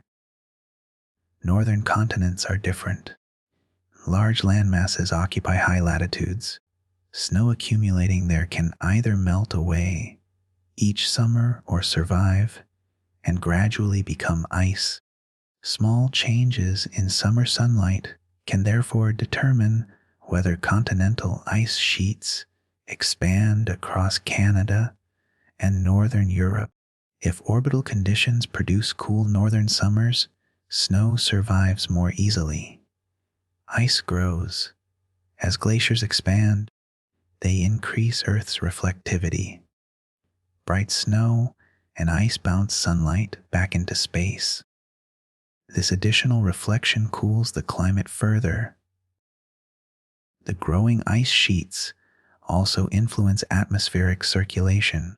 Vegetation changes, dust increases, ocean circulation responds, carbon dioxide gradually decreases. Each of these changes amplifies the original cooling. This is called positive feedback. The initial orbital change begins the process. The climate system magnifies it. The reverse also occurs. When orbital conditions favor stronger northern summers, more snow melts, ice retreats. Darker land and ocean surfaces absorb additional sunlight. Carbon dioxide gradually rises. Vegetation expands. The climate warms further. Again, the original astronomical change is relatively modest. The climate system does most of the amplification. This explains why Milankovitch cycles act more like a conductor than a musician. The conductor sets the rhythm. The orchestra produces the full performance. Earth's orbit determines the timing. The atmosphere, oceans, ice sheets, vegetation, and greenhouse gases produce the enormous climate changes we observe in geological records. Without these feedbacks, the orbital variations alone would not create ice sheets several kilometers thick. Carbon dioxide plays a particularly important role. Ice core records reveal that atmospheric carbon dioxide rose and fell alongside glacial cycles. During glacial periods, concentrations were generally much lower than during warm interglacial intervals. Scientists continue investigating every detail of this relationship. The evidence indicates that orbital changes initiated the transitions, while changing greenhouse gas concentrations amplified them. Neither process acted alone. The oceans also became powerful participants. Cold oceans absorb carbon dioxide differently from warm oceans. Changing currents redistributed heat between the tropics and the poles. Sea ice expanded and contracted. Deep ocean circulation evolved. These changes affected the atmosphere, which in turn influenced ice sheets and vegetation. Earth's climate behaved as a tightly connected system. Every major component influenced the others. This interconnectedness explains why predicting long-term climate remains challenging. The system contains many feedbacks. Some reinforce change, others resist it. Clouds, forests, snow cover, sea ice, ocean currents, atmospheric chemistry, volcanic activity, and biological processes all interact simultaneously. No single factor operates in isolation. Volcanoes, for example, can cool the climate temporarily by injecting sulfur, rich particles into the upper atmosphere. Large eruptions may reduce global temperatures for several years, but volcanic eruptions alone do not create 100,000-year glacial cycles. Solar activity also varies. The sun experiences natural fluctuations that slightly change its energy output. These variations can influence climate over decades or centuries. They do not explain the repeated rhythm of major glacial advances extending over millions of years. Even continental drift continues influencing climate. Although the continents move only a few centimeters each year, over millions of years they alter ocean gateways, mountain ranges, and atmospheric circulation. These slow geological processes help determine whether Earth is capable of sustaining large polar ice sheets in the first place. In other words, some climate processes establish the stage. Others control the rhythm. Still others determine how strongly the system responds. One remarkable aspect of the glacial cycles is their regularity. When scientists examine ice cores and ocean sediments spanning hundreds of thousands of years, they repeatedly observe alternating cold and warm intervals. The timing is not perfectly uniform. Each cycle differs slightly from the next, but the overall pattern is unmistakable. Ice advances, ice retreats. The process repeats. This repeating pattern demonstrates that Earth's climate has never been completely static. Change is normal. Stability is temporary. Even the relatively calm Holocene is only one brief interval within a much longer sequence of transformations. Yet the present situation differs from previous cycles in one important respect. For nearly all earlier glacial, interglacial transitions, orbital changes provided the initial push. The climate system then responded naturally. Today, another influence has become significant.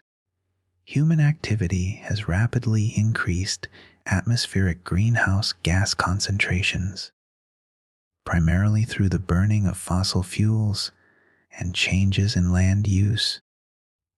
Carbon dioxide levels have risen far beyond the range experienced during the development of human civilization.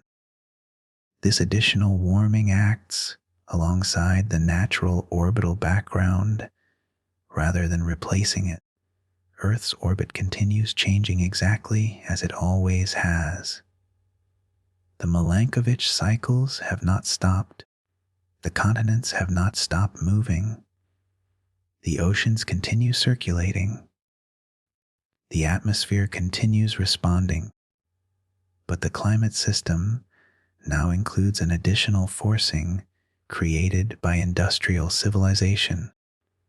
This is one reason scientists distinguish between natural climate drivers and human-caused climate change. Both exist simultaneously. Both influence the same planet. Understanding one does not require denying the other.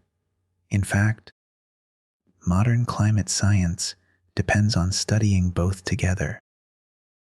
The orbital cycles explain why Earth entered repeated glacial and interglacial phases throughout the Quaternary.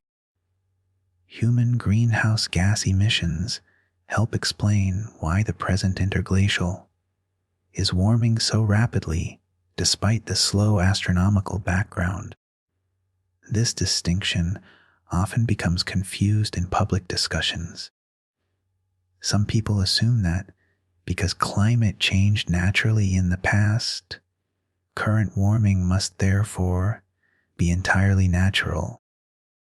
Others assume that because humans are warming the climate today, natural cycles no longer matter.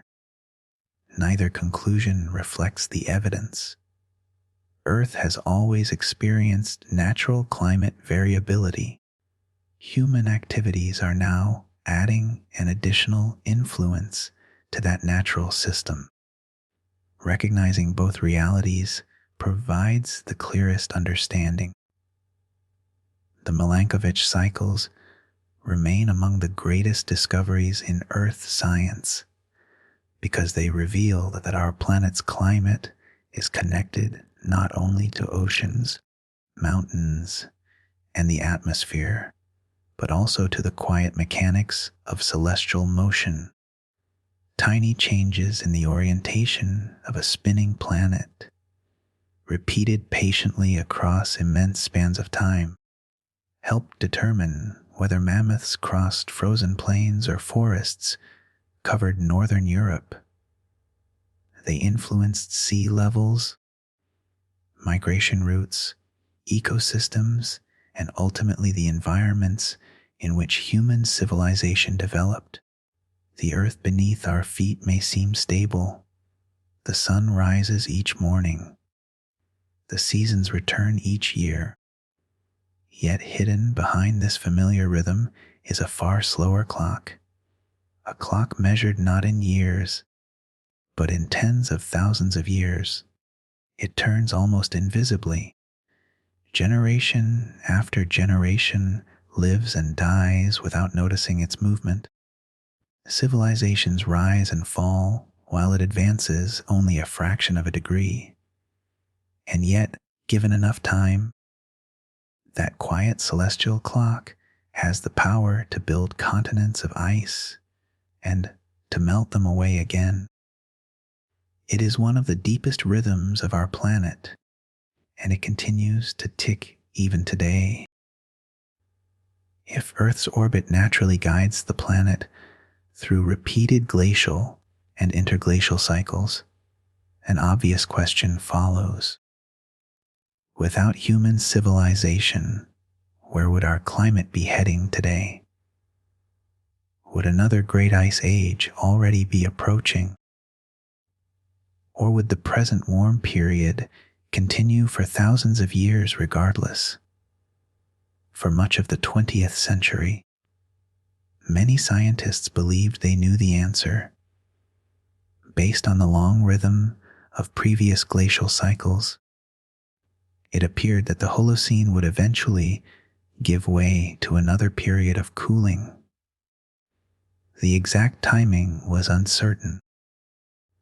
Climate never follows a perfectly regular schedule, but according to the natural pattern recorded in ice cores and ocean sediments, Earth was expected to begin moving gradually toward conditions favorable for another glaciation.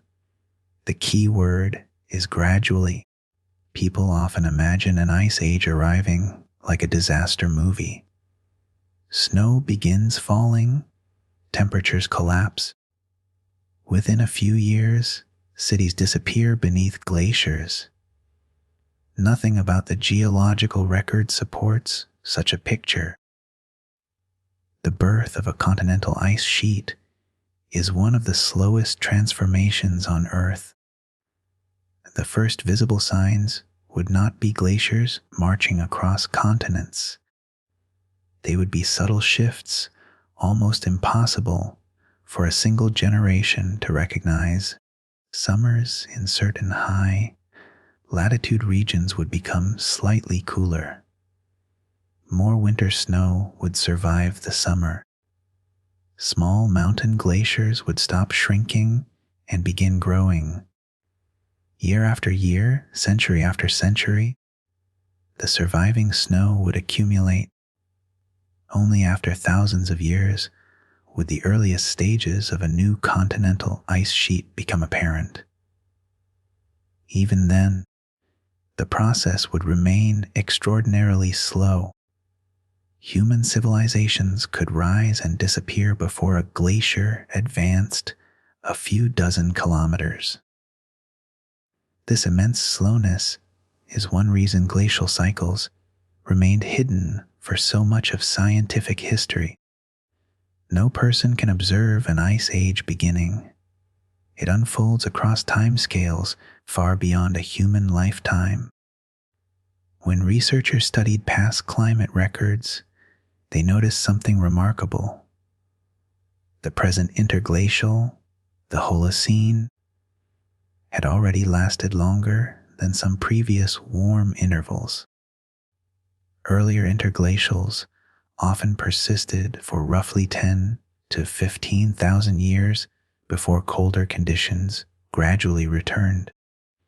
Since the Holocene began approximately 11,700 years ago, some scientists wondered whether the natural transition toward cooling should already have begun. The answer turned out to be more complicated. Earth's orbital geometry today is unusual. The current shape of Earth's orbit is nearly circular, compared with many earlier periods.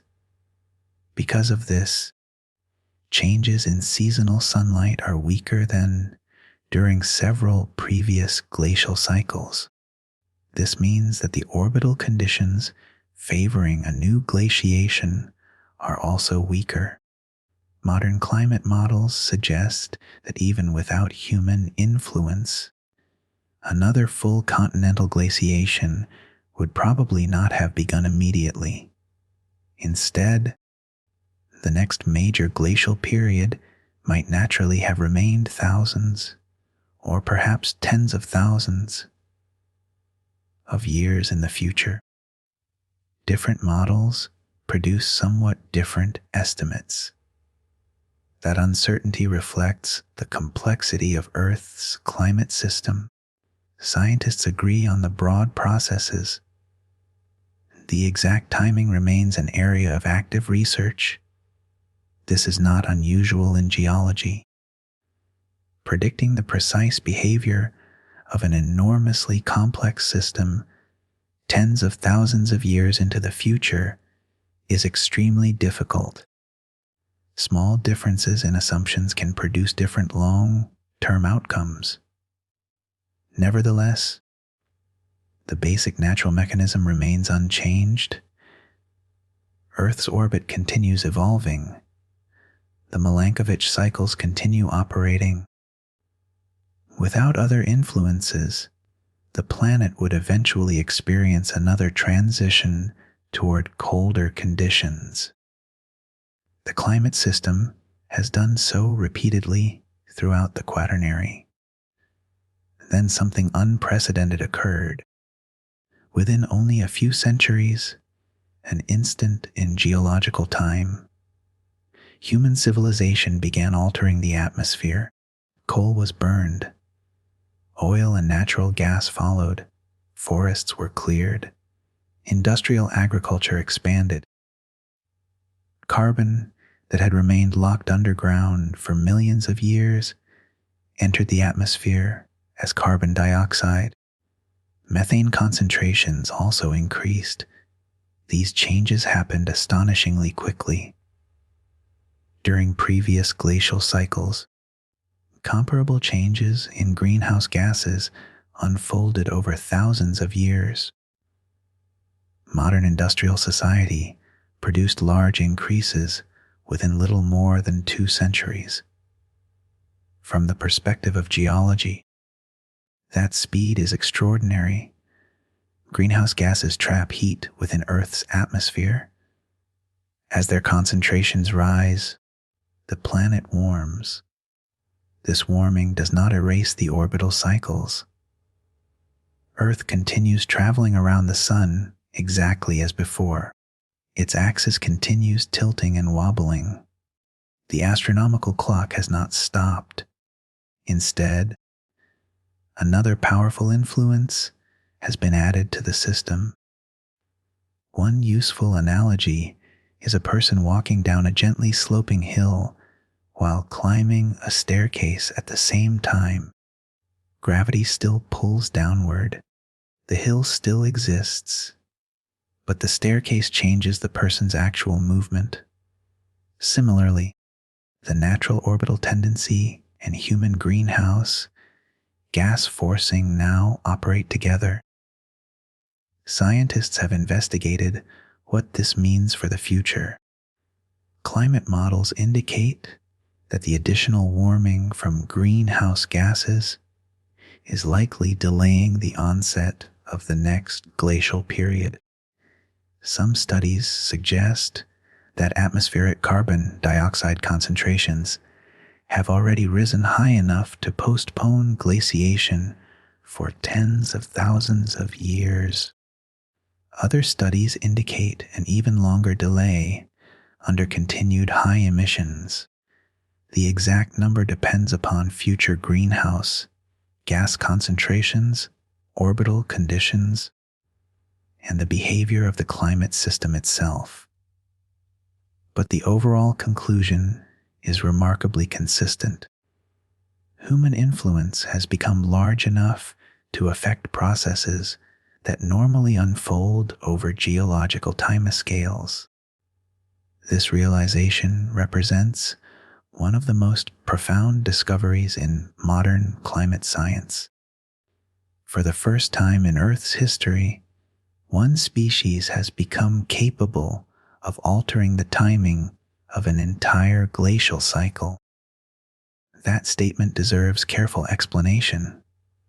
It does not mean humans control the climate completely. Far from it. Earth's climate remains enormously complex. Volcanoes still erupt. The oceans still circulate. The sun still shines. Continents still drift. Orbital cycles continue. Natural variability continues. Human civilization has not replaced nature. It has become one additional force operating within nature. This distinction matters. Sometimes discussions of climate become framed as though there must be only one cause. Either natural cycles are responsible, or humans are responsible. The geological evidence shows a more nuanced reality. Natural cycles created the long pattern of glacial and interglacial periods. Human activities are now modifying the present chapter of that pattern. Both statements can be true simultaneously. This has happened before in a different sense. Throughout Earth's history, biological life has repeatedly transformed the planet. The evolution of photosynthetic organisms dramatically increased atmospheric oxygen. The spread of forests altered the carbon cycle. Tiny marine organisms influenced the chemistry of the oceans. Life has always interacted with climate.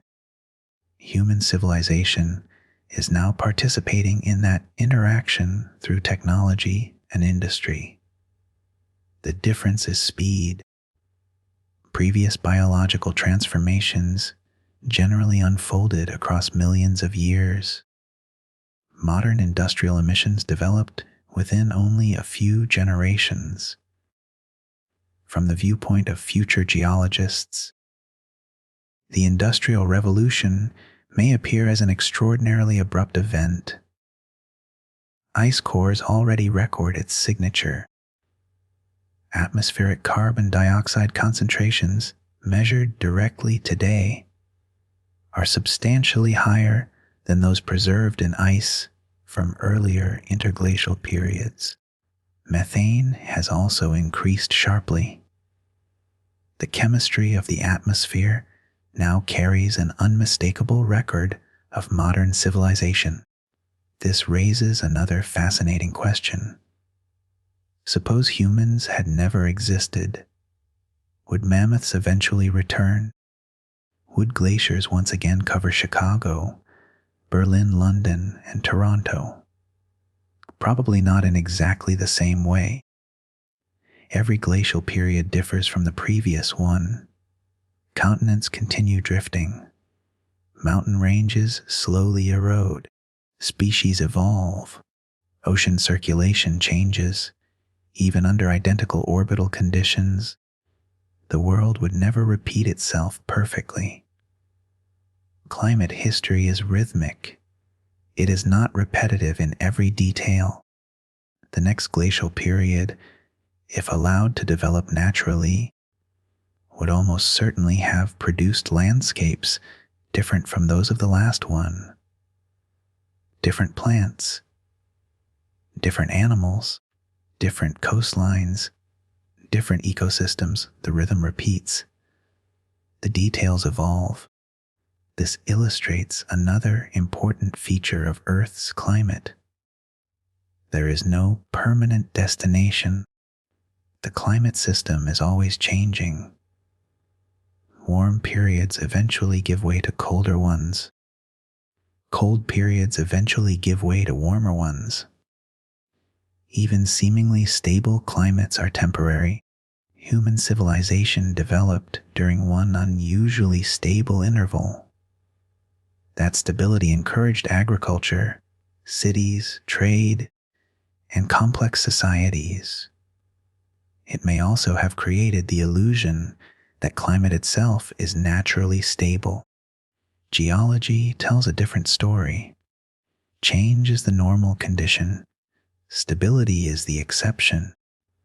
The Holocene has felt remarkably calm compared with many earlier transitions. Yet beneath that apparent calm, the slow astronomical cycles have continued operating without interruption. They will continue long after every nation existing today has disappeared. Thousands of years from now, Earth's orbit will not care about political boundaries, languages, or civilizations.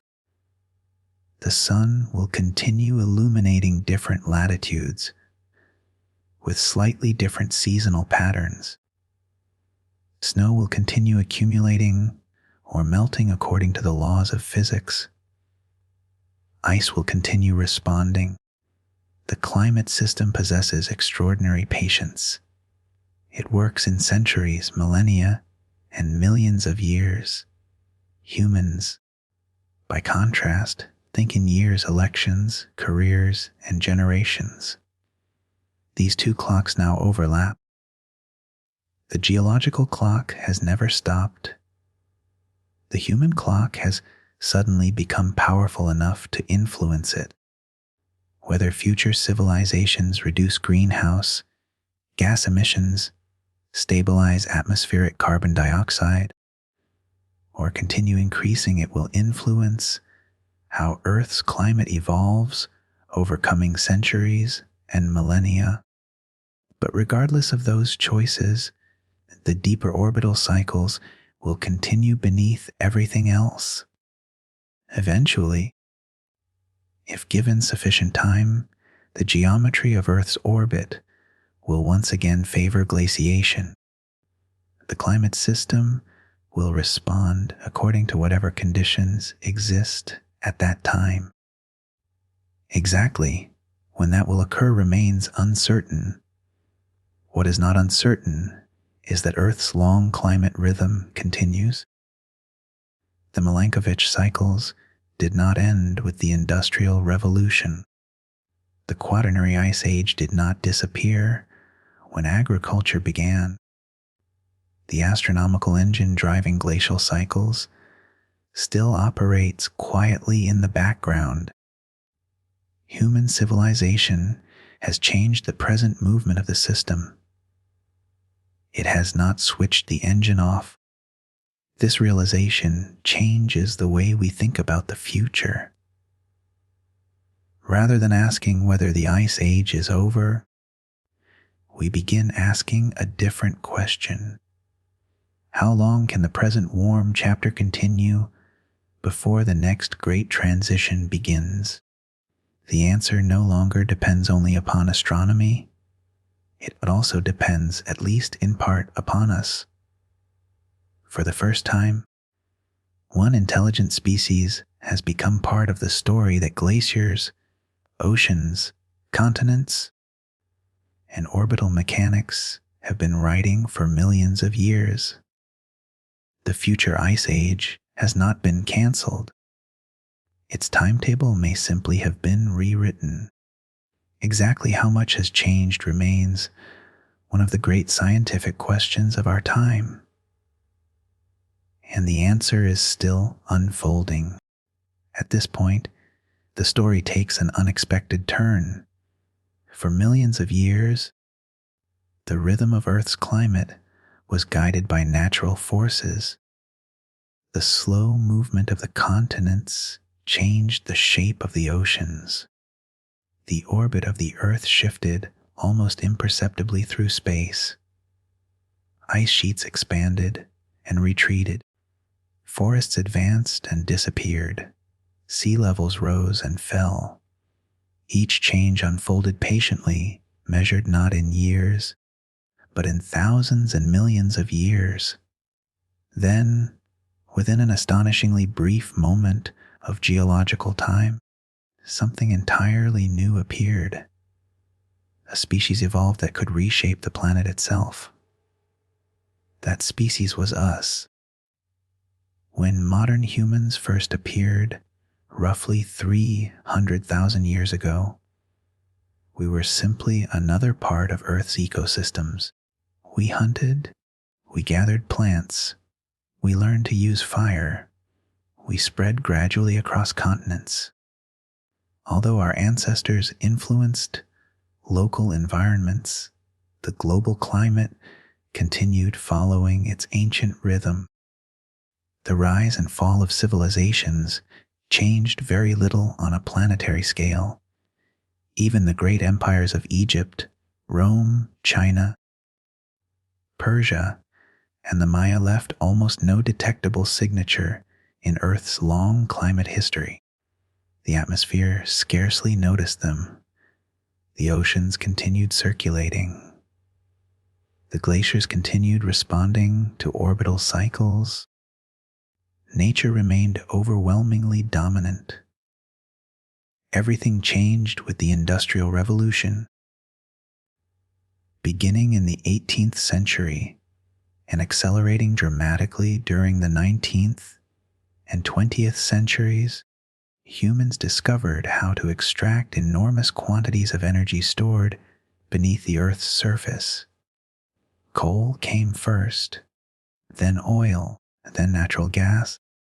These fuels had formed over millions of years as ancient plants and microscopic organisms became buried beneath sediments, compressed by heat and pressure, and transformed into concentrated stores of carbon. For immense spans of geological time, this carbon remained locked underground. When humans burned fossil fuels, that ancient carbon returned to the atmosphere. Carbon dioxide concentrations began rising. At first, the increase appeared small, but year after year, decade after decade, industrial activity expanded. Factories multiplied. Railways crossed continents. Steamships connected oceans. Electricity transformed cities. Automobiles became common. Aircraft shrank the planet. Population increased rapidly. Energy consumption grew on a scale unlike anything Earth had previously experienced from a single species. The atmosphere responded. Before large-scale industrialization, atmospheric carbon dioxide remained relatively stable throughout the Holocene, fluctuating only modestly. By the late 20th and early 21st centuries, concentrations had risen well beyond the range experienced during the development of agriculture and civilization. Methane concentrations also increased substantially. Nitrous oxide rose as well. Together, these greenhouse gases strengthened the atmosphere's ability to retain heat.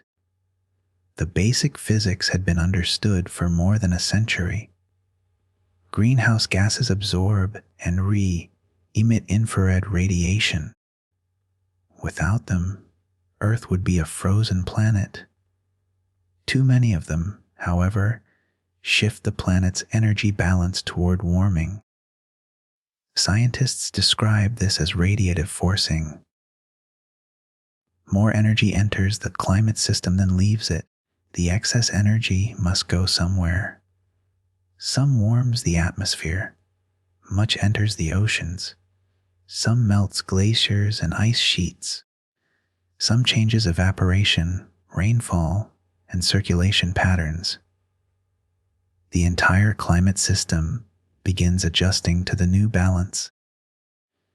One of the clearest signs of this adjustment has been the warming observed since the late 19th century. Average global temperatures have increased significantly. The warming has not been identical everywhere. Some regions warm faster than others. The Arctic has warmed especially rapidly. the oceans absorb much of the excess heat. Weather patterns continue varying naturally from year to year, but the long-term global trend is unmistakable. The glaciers have noticed. Mountain glaciers around the world have retreated. Some have disappeared completely. Arctic sea ice has declined substantially over recent decades. The Greenland ice sheet is losing mass.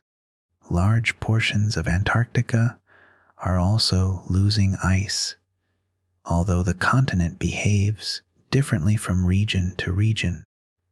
Sea level has risen as ocean water expands when warmed and as land ice adds additional water to the oceans. These observations come from many independent methods. Satellites measure changes in ice height. Gravimetry detects changes in mass. Ocean buoys record heat content. Weather stations measure temperatures. Ice cores preserve atmospheric history. Coral reefs record changing sea levels. Tree rings sediments, and many other natural archives provide additional context. Together, they paint a remarkably consistent picture. The climate is warming. This does not mean every year is warmer than the previous one. Natural variability continues. El Niño and La Nina shift temperatures. Volcanoes temporarily cool the climate. Weather fluctuates constantly.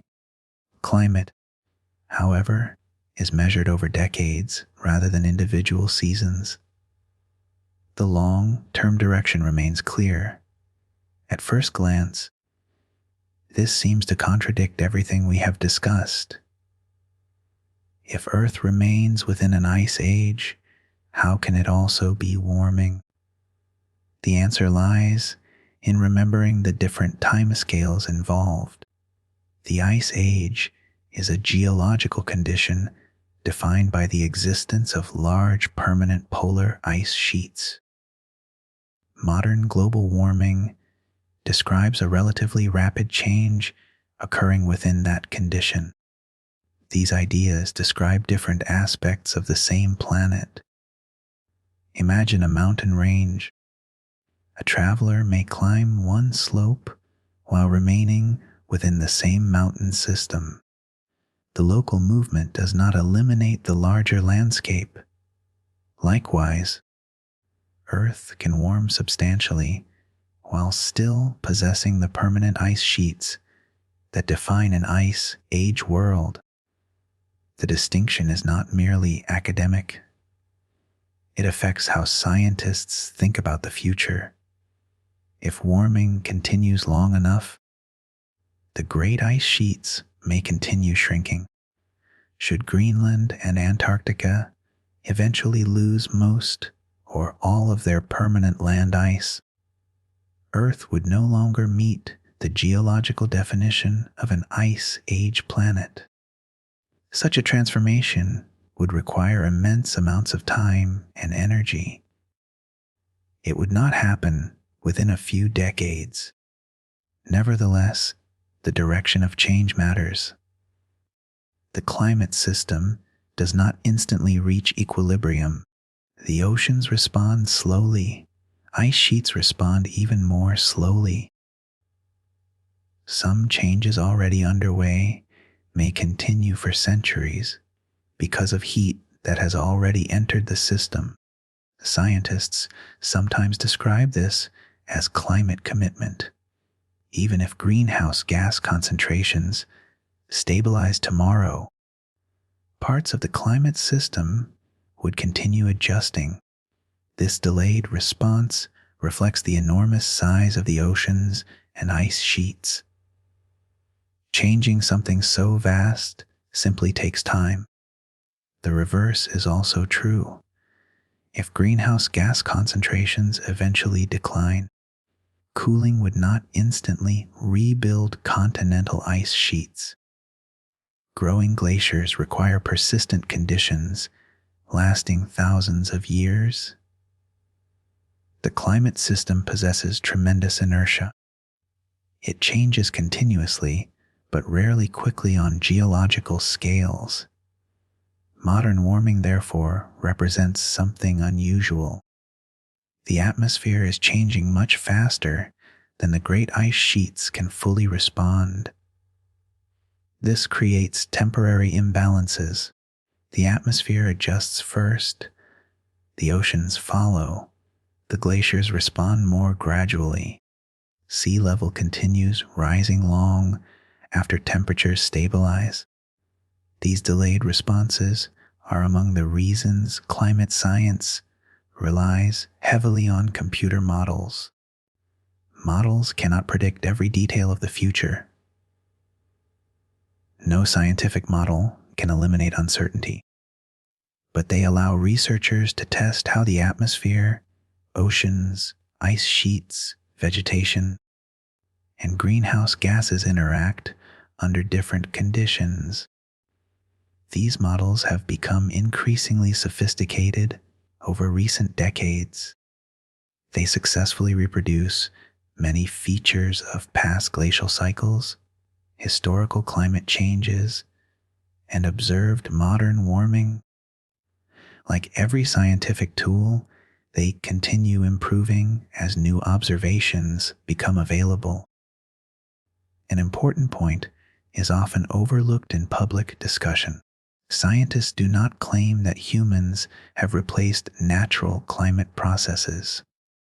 Instead, they conclude that human influence has become large enough to modify them. Earth's orbit still changes. The Milankovitch cycles still operate. Volcanoes still erupt. Solar variability still exists. Ocean circulation still evolves. Human greenhouse gas emissions now operate alongside all these natural influences. Climate science seeks to understand how they interact rather than pretending only one factor exists. This balanced perspective is essential. The geological record demonstrates that natural climate change is real. Modern observations demonstrate that human influence is also real. These two conclusions reinforce rather than contradict one another. Indeed, without understanding natural climate history, scientists could not properly recognize the unusual speed of modern change. The Ice Age itself provides the baseline against which today's warming is measured. Ice cores reveal previous transitions between glacial and interglacial periods. Those transitions generally unfolded over thousands of years. The recent rise in greenhouse gases has occurred within only a few centuries. That difference in timing stands out clearly in the geological record. It reminds us that rate matters as much as magnitude. Earth has experienced warmer climates before. It has experienced colder climates before, but the speed at which changes occur strongly influences ecosystems, coastlines, and human societies. Species can often adapt to gradual environmental shifts. Rapid changes are more difficult.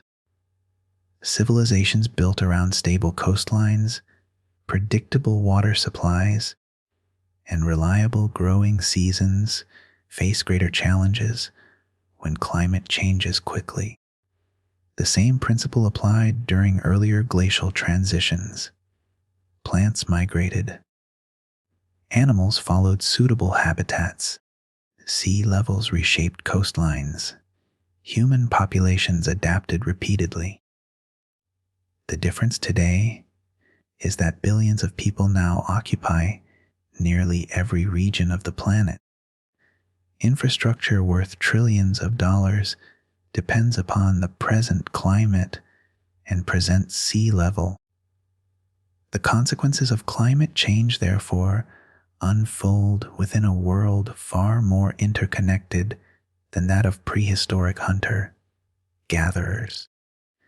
Yet despite all these modern concerns, the deeper geological perspective remains surprisingly calming. Earth has changed before. It will change again. The climate system has never been static. The present warming does not mean nature has stopped operating, nor does the existence of natural climate cycles mean modern observations should be ignored. Instead, both belong to the same long story. The Ice Age gave birth to the landscapes on which civilization developed. Human civilization has now become capable of influencing the future of that Ice Age. This relationship is unprecedented. Never before has one species possessed technology powerful enough to alter atmospheric chemistry on a global scale. Whether that influence continues, stabilizes, or eventually reverses will depend upon decisions extending far beyond the lifetime of any individual. Future generations will inherit the consequences. Future geologists may someday examine the rocks, ice, sediments, and atmosphere of our own era. They may recognize the Industrial Revolution as clearly as we recognize the beginning of the Holocene. They may identify this moment as another turning point in Earth's long climate history. Perhaps they will see it as the beginning of a new chapter. Perhaps they will see it as a temporary disturbance within the larger Quaternary Ice Age. We cannot yet know. History has not reached its conclusion. But one fact has become unmistakably clear. The relationship between humanity and Earth's climate has fundamentally changed. For millions of years, glaciers shaped the destiny of life. Now, for the first time, life has begun shaping the destiny of glaciers. The story is no longer only about ice, it is also about us. For thousands of years, people have wondered whether the frozen world might one day return. Long before scientists understood ice ages, many cultures preserved stories of harsh winters, advancing snow, and changing landscapes. Some imagined that the world passed through repeating ages. Others believed that great natural transformations marked the beginning or end of civilizations. Today, the question can be asked more precisely. Could another great glaciation happen again? The answer is both simple and surprisingly complex. Yes, another glacial period is physically possible. The climate system that produced the great ice sheets of the past has not disappeared. Earth still follows its orbit around the sun. Its axis continues to tilt and slowly wobble. The continents continue drifting. The oceans continue circulating. The great polar ice sheets still exist.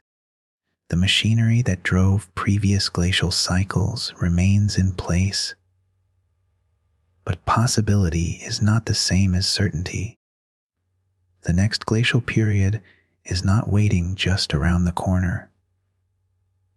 If Earth were left to natural processes alone, the transition would unfold so slowly that thousands of human generations would pass before continental glaciers again became recognizable across the northern hemisphere. The first signs would be subtle. Snow lingering slightly longer through summer, mountain glaciers stabilizing, small changes in vegetation, gradual cooling at high northern latitudes. Only after many thousands of years would these changes accumulate into expanding continental ice sheets.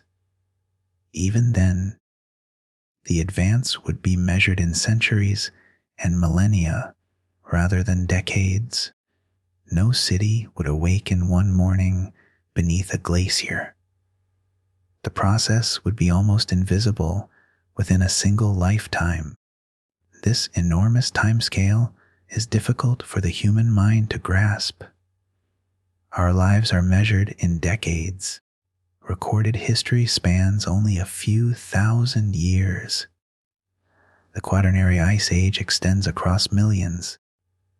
The rhythm of glacial cycles operates on scales that dwarf every civilization humanity has ever built. Because of this, discussions about a future ice age often become distorted. Some people imagine an imminent frozen catastrophe. Others conclude that, because the next glaciation is distant, it will never happen at all. Neither view reflects the geological evidence. Earth's climate has always remained capable of changing. The timing depends upon many interacting influences. Natural orbital cycles remain one part of the picture. Human greenhouse gas emissions have become another. If atmospheric greenhouse gases remain elevated for very long periods, they can delay the conditions favorable for renewed glaciation. Some climate studies suggest that this delay could extend for tens of thousands of years. Other studies indicate that under sufficiently high carbon dioxide concentrations, the delay could become even longer. Scientists continue refining these estimates because they depend upon complex interactions among orbital geometry, ice sheets, oceans, vegetation, and atmospheric chemistry. The farther into the future we look, the greater the uncertainty becomes. This uncertainty is not a weakness of science. It reflects the complexity of the climate system itself. Predicting next week's weather is difficult. Predicting Earth's climate 50,000 years from now is vastly more challenging. Yet uncertainty does not mean ignorance. Scientists understand many of the governing physical processes remarkably well. The uncertainty lies mainly in how those processes will interact under future conditions that have no exact historical precedent. One particularly important question concerns the stability of Greenland and Antarctica. These great ice sheets have survived through many previous climate fluctuations, but they have not remained unchanged. Throughout Earth's history, they have expanded and contracted repeatedly. If future warming causes substantial portions of these ice sheets to disappear, rebuilding them would not be easy. Growing a continental ice sheet requires persistent snowfall surviving summer after summer for thousands of years. Once large ice sheets are lost, returning to an ice-age climate becomes considerably more difficult until orbital conditions once again become strongly favorable. This illustrates another characteristic of Earth's climate. The system contains thresholds. Sometimes a relatively gradual forcing produces only small responses.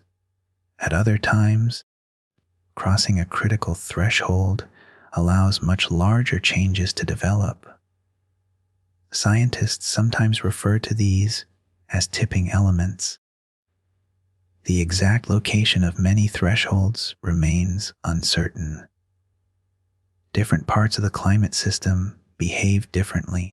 Sea ice responds more rapidly than continental ice sheets.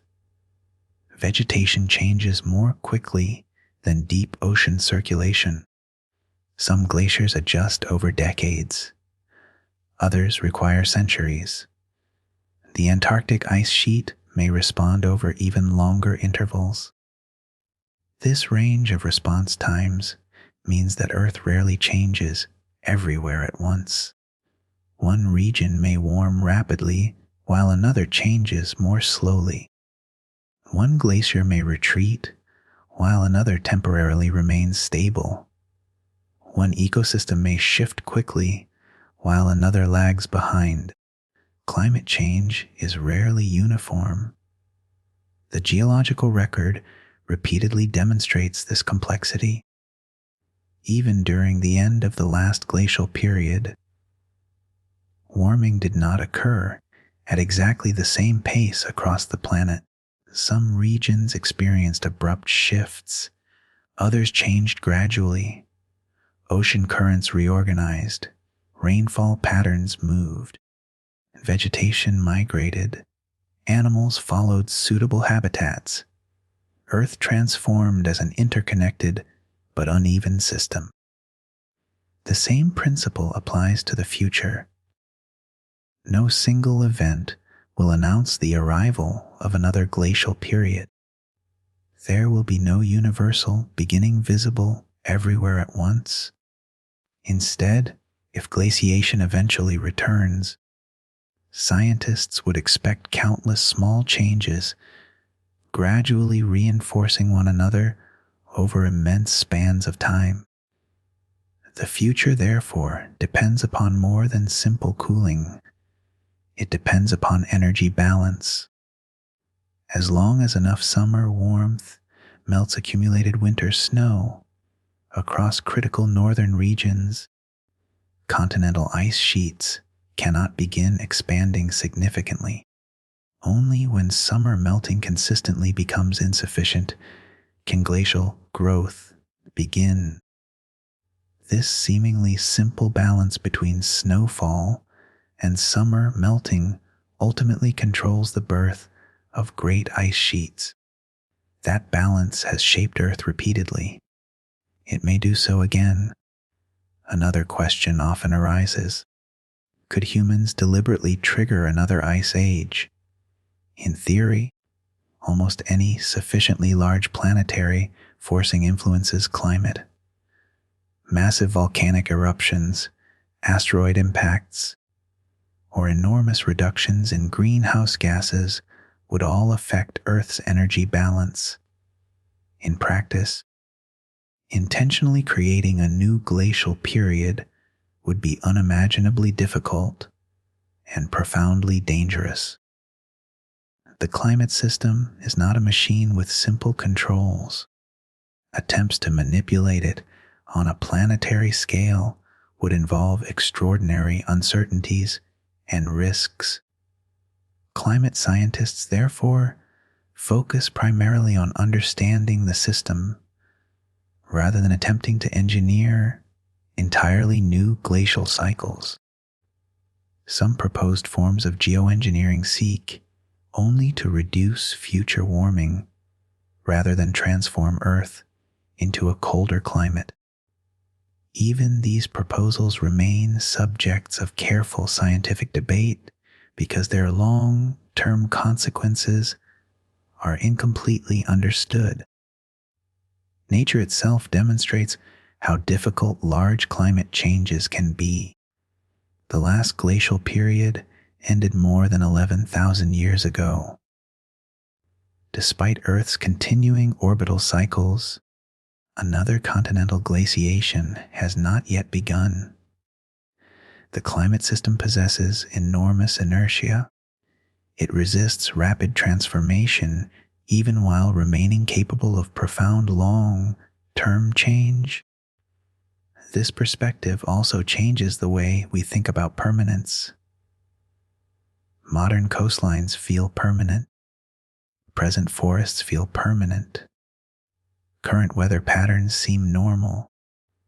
Yet every one of these features represents only one moment within Earth's much longer history. The beaches people visit today were often dry land during the last glacial period. The Great Lakes did not always exist. The Sahara has repeatedly become greener and drier over geological time. Rainforests expanded and contracted.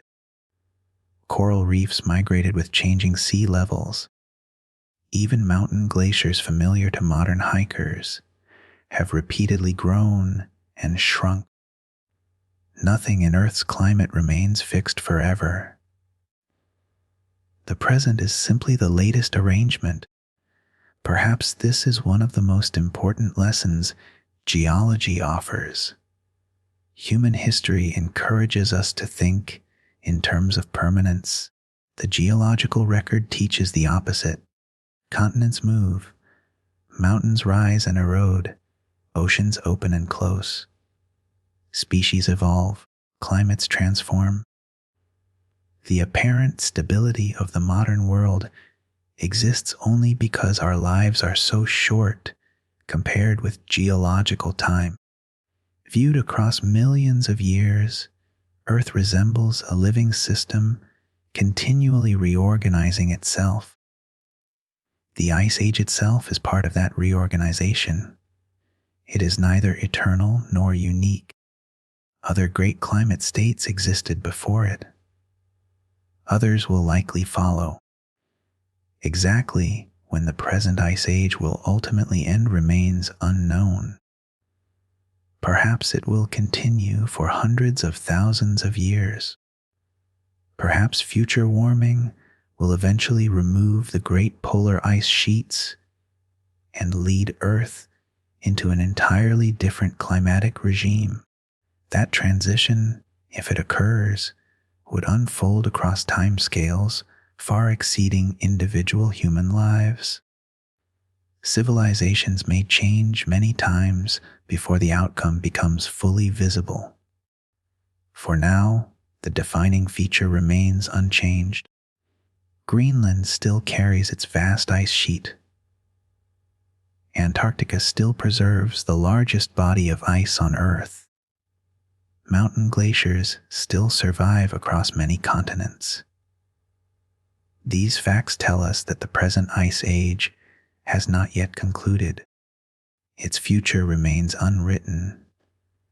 Astronomy continues shaping the slow rhythm of the planet. The oceans continue moving heat around the globe.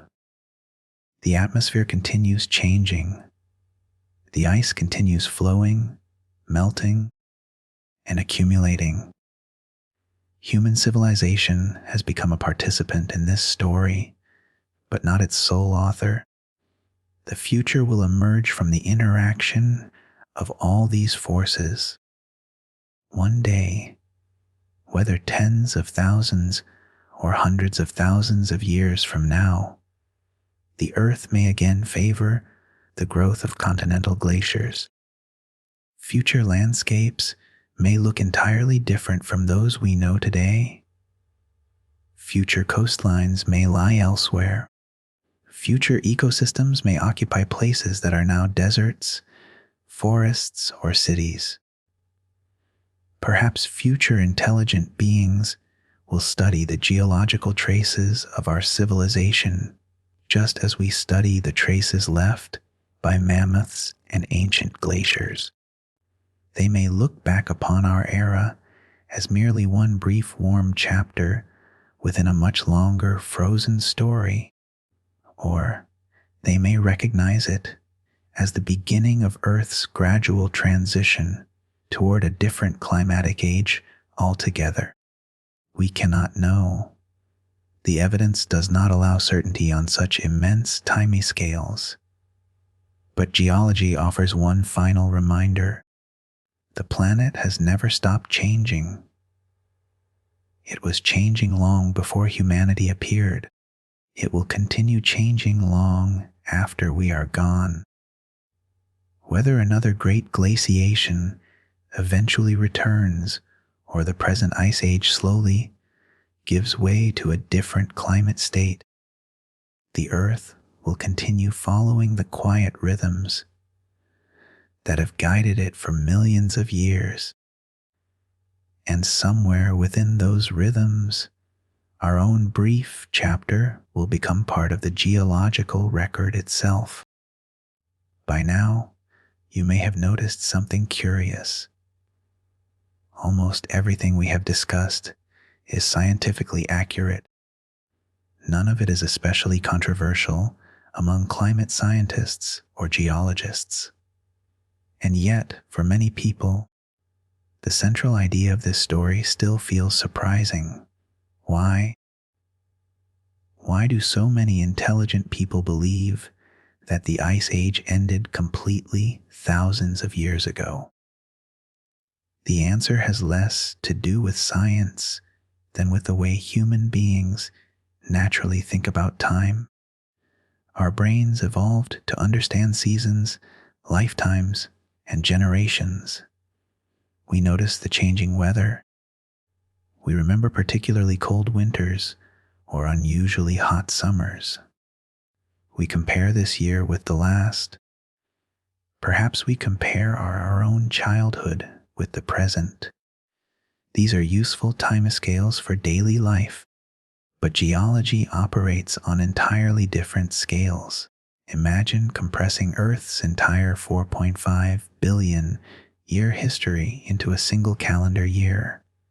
On that calendar, the first simple life would appear in the spring. Complex animals would not emerge until late autumn. Dinosaurs would dominate only during the final weeks of December. They would disappear shortly after Christmas. Modern humans would not appear until the final hour of December 31st. Recorded history would occupy only the final few seconds before midnight. Within those final seconds, agriculture, cities, kingdoms, empires, scientific revolutions, industrialization, and the digital age would all unfold almost instantaneously.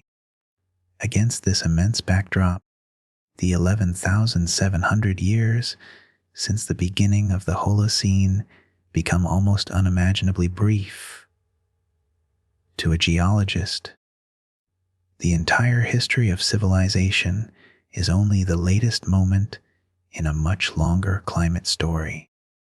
This difference in perspective explains much of the misunderstanding. We instinctively treat our own experience as normal. The climate familiar to us feels permanent because every human civilization has developed within roughly the same warm interglacial. No living person has ever witnessed continental glaciers covering Chicago, Berlin, London, or Stockholm. The Ice Age, therefore, feels ancient and disconnected from modern life. It belongs to museums.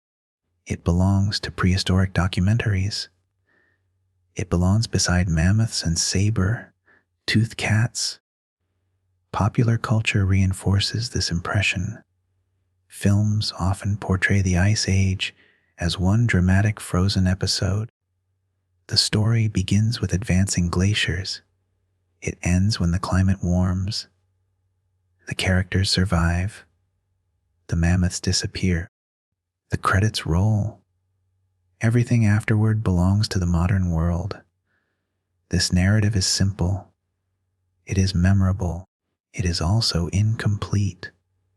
Reality is rarely organized into neat beginnings and endings. Nature prefers gradual transitions. The same misunderstanding appears in many other areas of science. People often imagine evolution as a ladder rather than a branching tree. They imagine continents as fixed rather than moving. They imagine species appearing suddenly rather than gradually changing over immense periods. The Ice Age suffers from the same tendency. We prefer one clear ending. Geology offers overlapping processes instead. Language also contributes to the confusion. In everyday conversation, the phrase Ice Age almost always refers to the last glacial period. Scientists understand this usage. They often use the phrase themselves when speaking informally. Within professional discussions, however, greater precision becomes necessary. The distinction between an ice age, a glacial period, and an interglacial period allows scientists to describe Earth's climate far more accurately. The problem arises only when the informal meaning replaces the scientific one. This is common in many scientific fields. Words often carry different meanings in ordinary conversation than they do within technical research. The word theory provides a familiar example. In everyday language, it may mean a guess. In science, it refers to a comprehensive explanation supported by extensive evidence. Neither definition is wrong. They simply belong to different contexts. The same is true for Ice Age. Another reason the idea feels surprising is that most people rarely see the surviving evidence with their own eyes. Few people have visited Antarctica. Even fewer have traveled across the interior of Greenland. The great ice sheets exist far from the daily lives of most of humanity. We experience cities, farms, forests, and coastlines. The frozen heart of the planet remains distant. Because it is distant, it becomes psychologically invisible. Imagine if the Antarctic ice sheet extended across New York, Paris, or Beijing. No one would wonder whether the Ice Age still existed. Its presence would dominate everyday life. Instead, the remaining continental ice sheets occupy the least populated regions on Earth. Distance creates forgetfulness. There is another reason this topic often creates confusion. Climate discussions in modern society usually focus on recent warming. News reports discuss heat waves, droughts, sea level rise, glaciers, and greenhouse gases. These are important subjects, but they naturally emphasize changes occurring over decades or centuries. The geological framework often receives much less attention. As a result, many people encounter climate science through the lens of modern environmental change without first learning the deeper history of Earth's climate system. When they later hear that we still live within an ice age, it sounds as though someone is denying global warming. In reality, the two ideas describe different questions. One asks whether Earth still possesses major permanent polar ice sheets. The other asks whether Earth's climate is warming relative to recent history. The answers can both be yes. Understanding this removes an apparent contradiction that exists only because different timescales have been confused. Perspective changes everything. Imagine looking at a mountain from an airplane. The mountain appears almost motionless. Now imagine standing beside a stream flowing down its slope. The water rushes past. Both observations are true. They simply describe different scales. Earth's climate works similarly. Across millions of years, we remain within a long ice age. Across centuries, modern warming is occurring rapidly. Different scales reveal different truths. This ability to think across multiple timescales is one of the greatest achievements of geology. The rocks beneath our feet preserve stories no human witnessed. Ice cores preserve air breathed by ancient worlds. Ocean sediments quietly record climates older than civilization itself. Tiny grains of pollen buried in lake mud reveal forests that vanished long before written history. Each piece of evidence extends human memory a little farther. Together, they allow us to reconstruct a past no civilization ever observed directly. In doing so, geology changes our relationship with time. Human history no longer appears to begin the story. It becomes one chapter near the end. The Ice Age itself also changes meaning.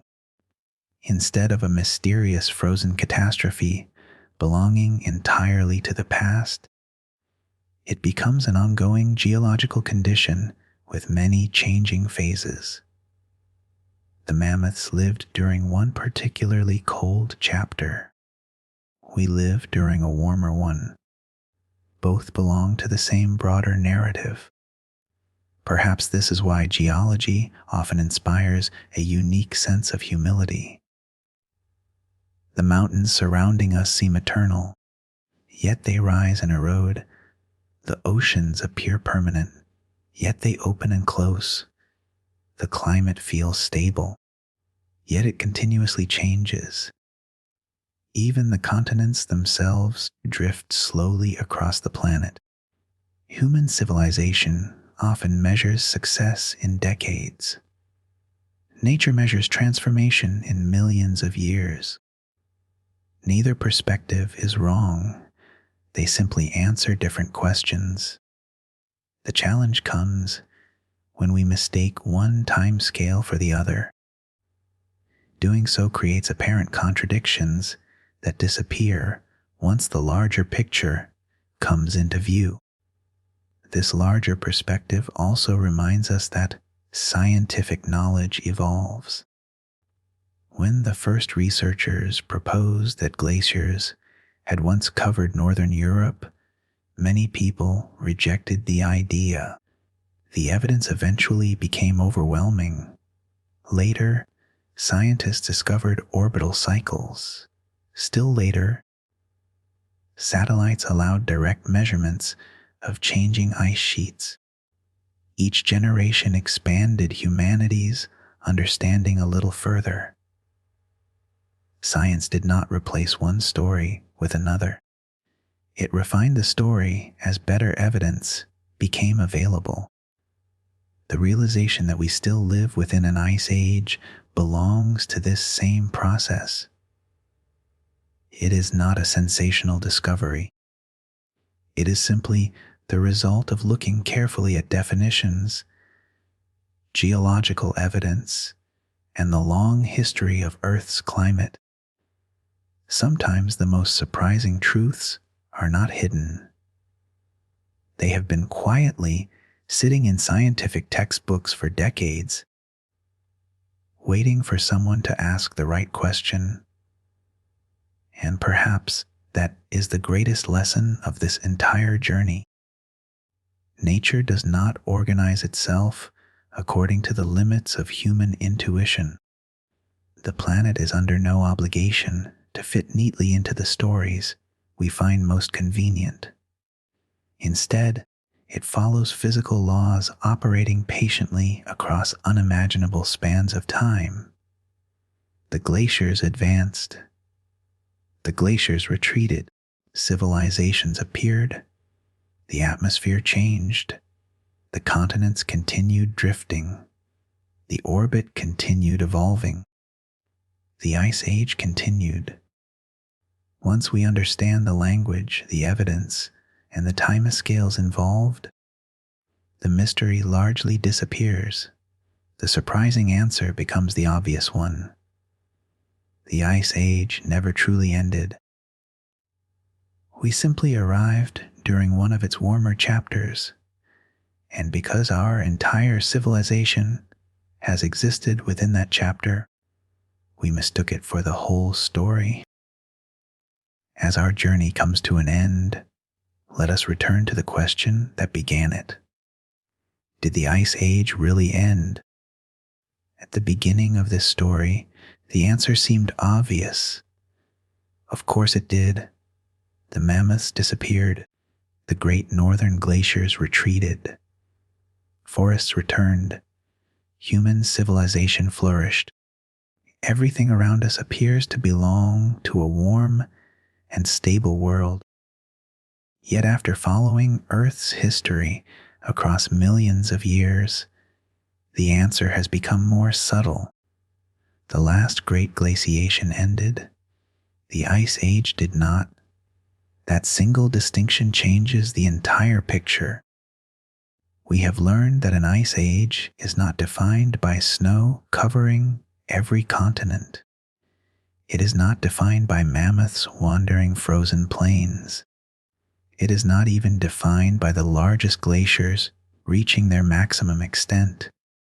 Instead, an ice age is defined by something both simpler and deeper. A planet that possesses large, permanent ice sheets. Today, those ice sheets still exist. Greenland remains buried beneath kilometers of ice. Antarctica continues to hold the greatest concentration of frozen freshwater on Earth. Mountain glaciers still survive on every inhabited continent. The great frozen heart of the planet continues beating quietly beneath the changing seasons. The world outside our windows feels warm because we happen to live during an interglacial period. The Holocene has been remarkably favorable for human civilization. Agriculture expanded. Cities were built. Trade connected continents. Science transformed our understanding of nature. Within this warm chapter, humanity developed nearly everything we now call history. It is no surprise that this climate feels normal. For us, it is normal. No civilization has experienced anything else. Our oldest written records reach back only a few thousand years. The Ice Age stretches back millions. Human memory and geological memory are separated by an immense gulf. This difference explains why the deeper story remained hidden in plain sight. We naturally assumed that our familiar world represented the final chapter. Geology reveals that it is only one page. Earth's climate has never been fixed.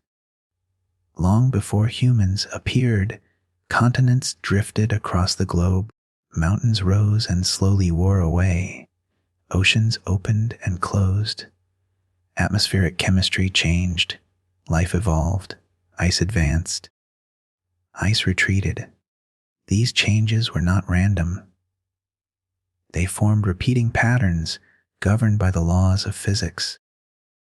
The slow dance of Earth's orbit altered the distribution of sunlight.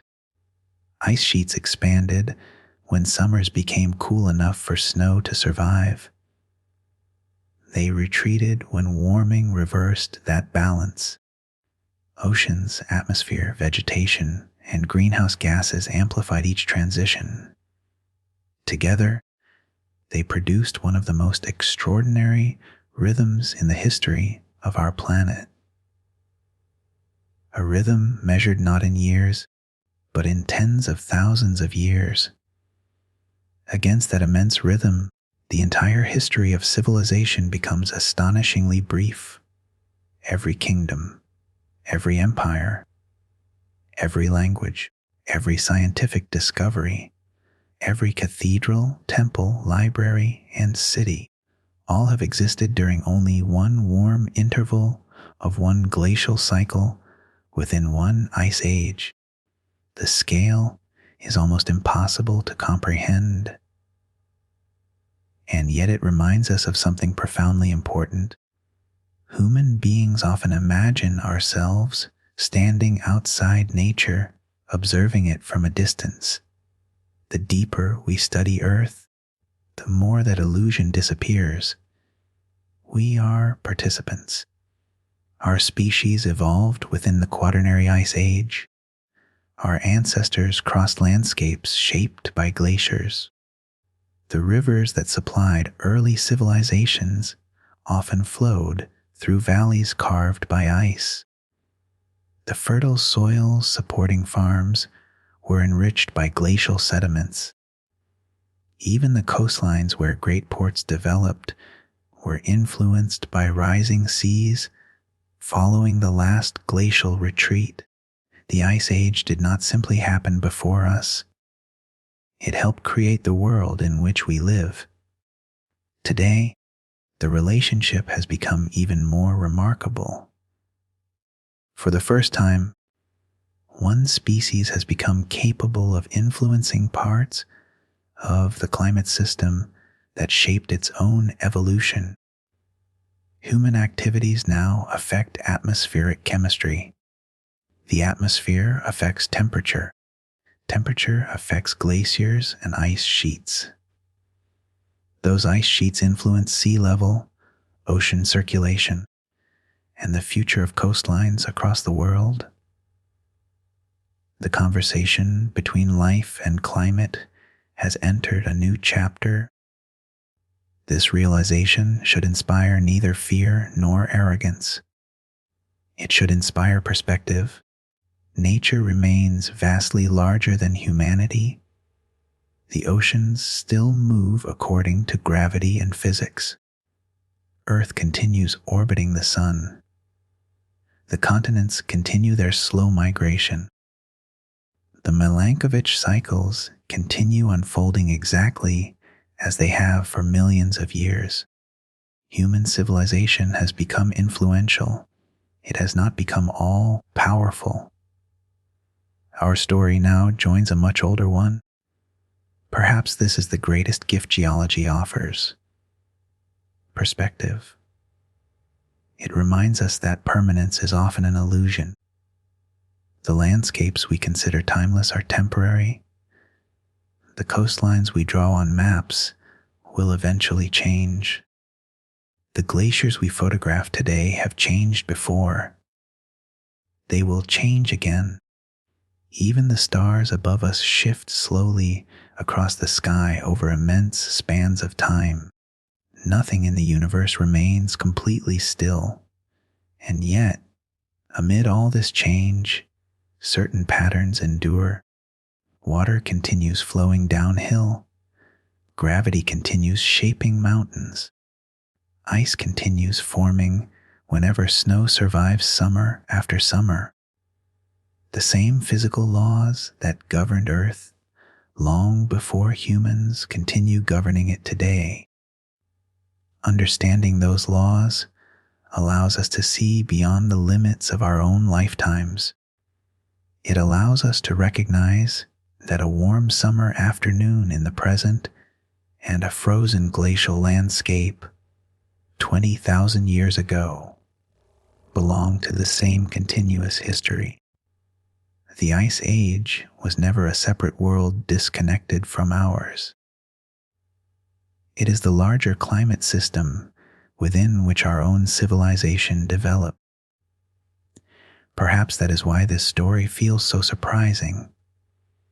It overturns a simple assumption without replacing it with fantasy. Nothing supernatural has been revealed. No hidden civilization has emerged from beneath the ice. No secret conspiracy has been uncovered. Instead, the surprise comes from something far quieter: a definition, a timescale, a shift in perspective. Sometimes that is all science requires. A familiar landscape viewed from a slightly higher mountain. When we began, the phrase, the Ice Age, seemed to describe a distant chapter that closed thousands of years ago. Now it describes something different. It describes the geological era that still surrounds us, a world where permanent polar ice survives, a world capable of shifting between colder and warmer chapters, a world in which our own civilization occupies only the latest page. One day, thousands of years from now, future people may look back upon our era just as we look back upon the age of mammoths. They may inherit coastlines different from ours. They may study glaciers that have continued changing for centuries after our time. They may ask new questions that we cannot yet imagine, and they will discover what every generation of scientists eventually learns. The Earth is always more complex than our first assumptions. It is always more patient than our own lives. And it always has another story waiting beneath the surface. So the next time you hear someone say that the Ice Age ended long ago, you will understand why the answer is not quite so simple. Yes, the great northern glaciers retreated. Yes, the mammoths vanished. Yes, the world became warmer. But the larger Ice Age never truly disappeared. It simply entered a warmer chapter. And that chapter is the one in which all of human history has been written. Thank you for joining me on this quiet journey through deep time. Wherever you are, I hope the night has grown a little more peaceful and that the immense story of our remarkable planet accompanies you gently into sleep.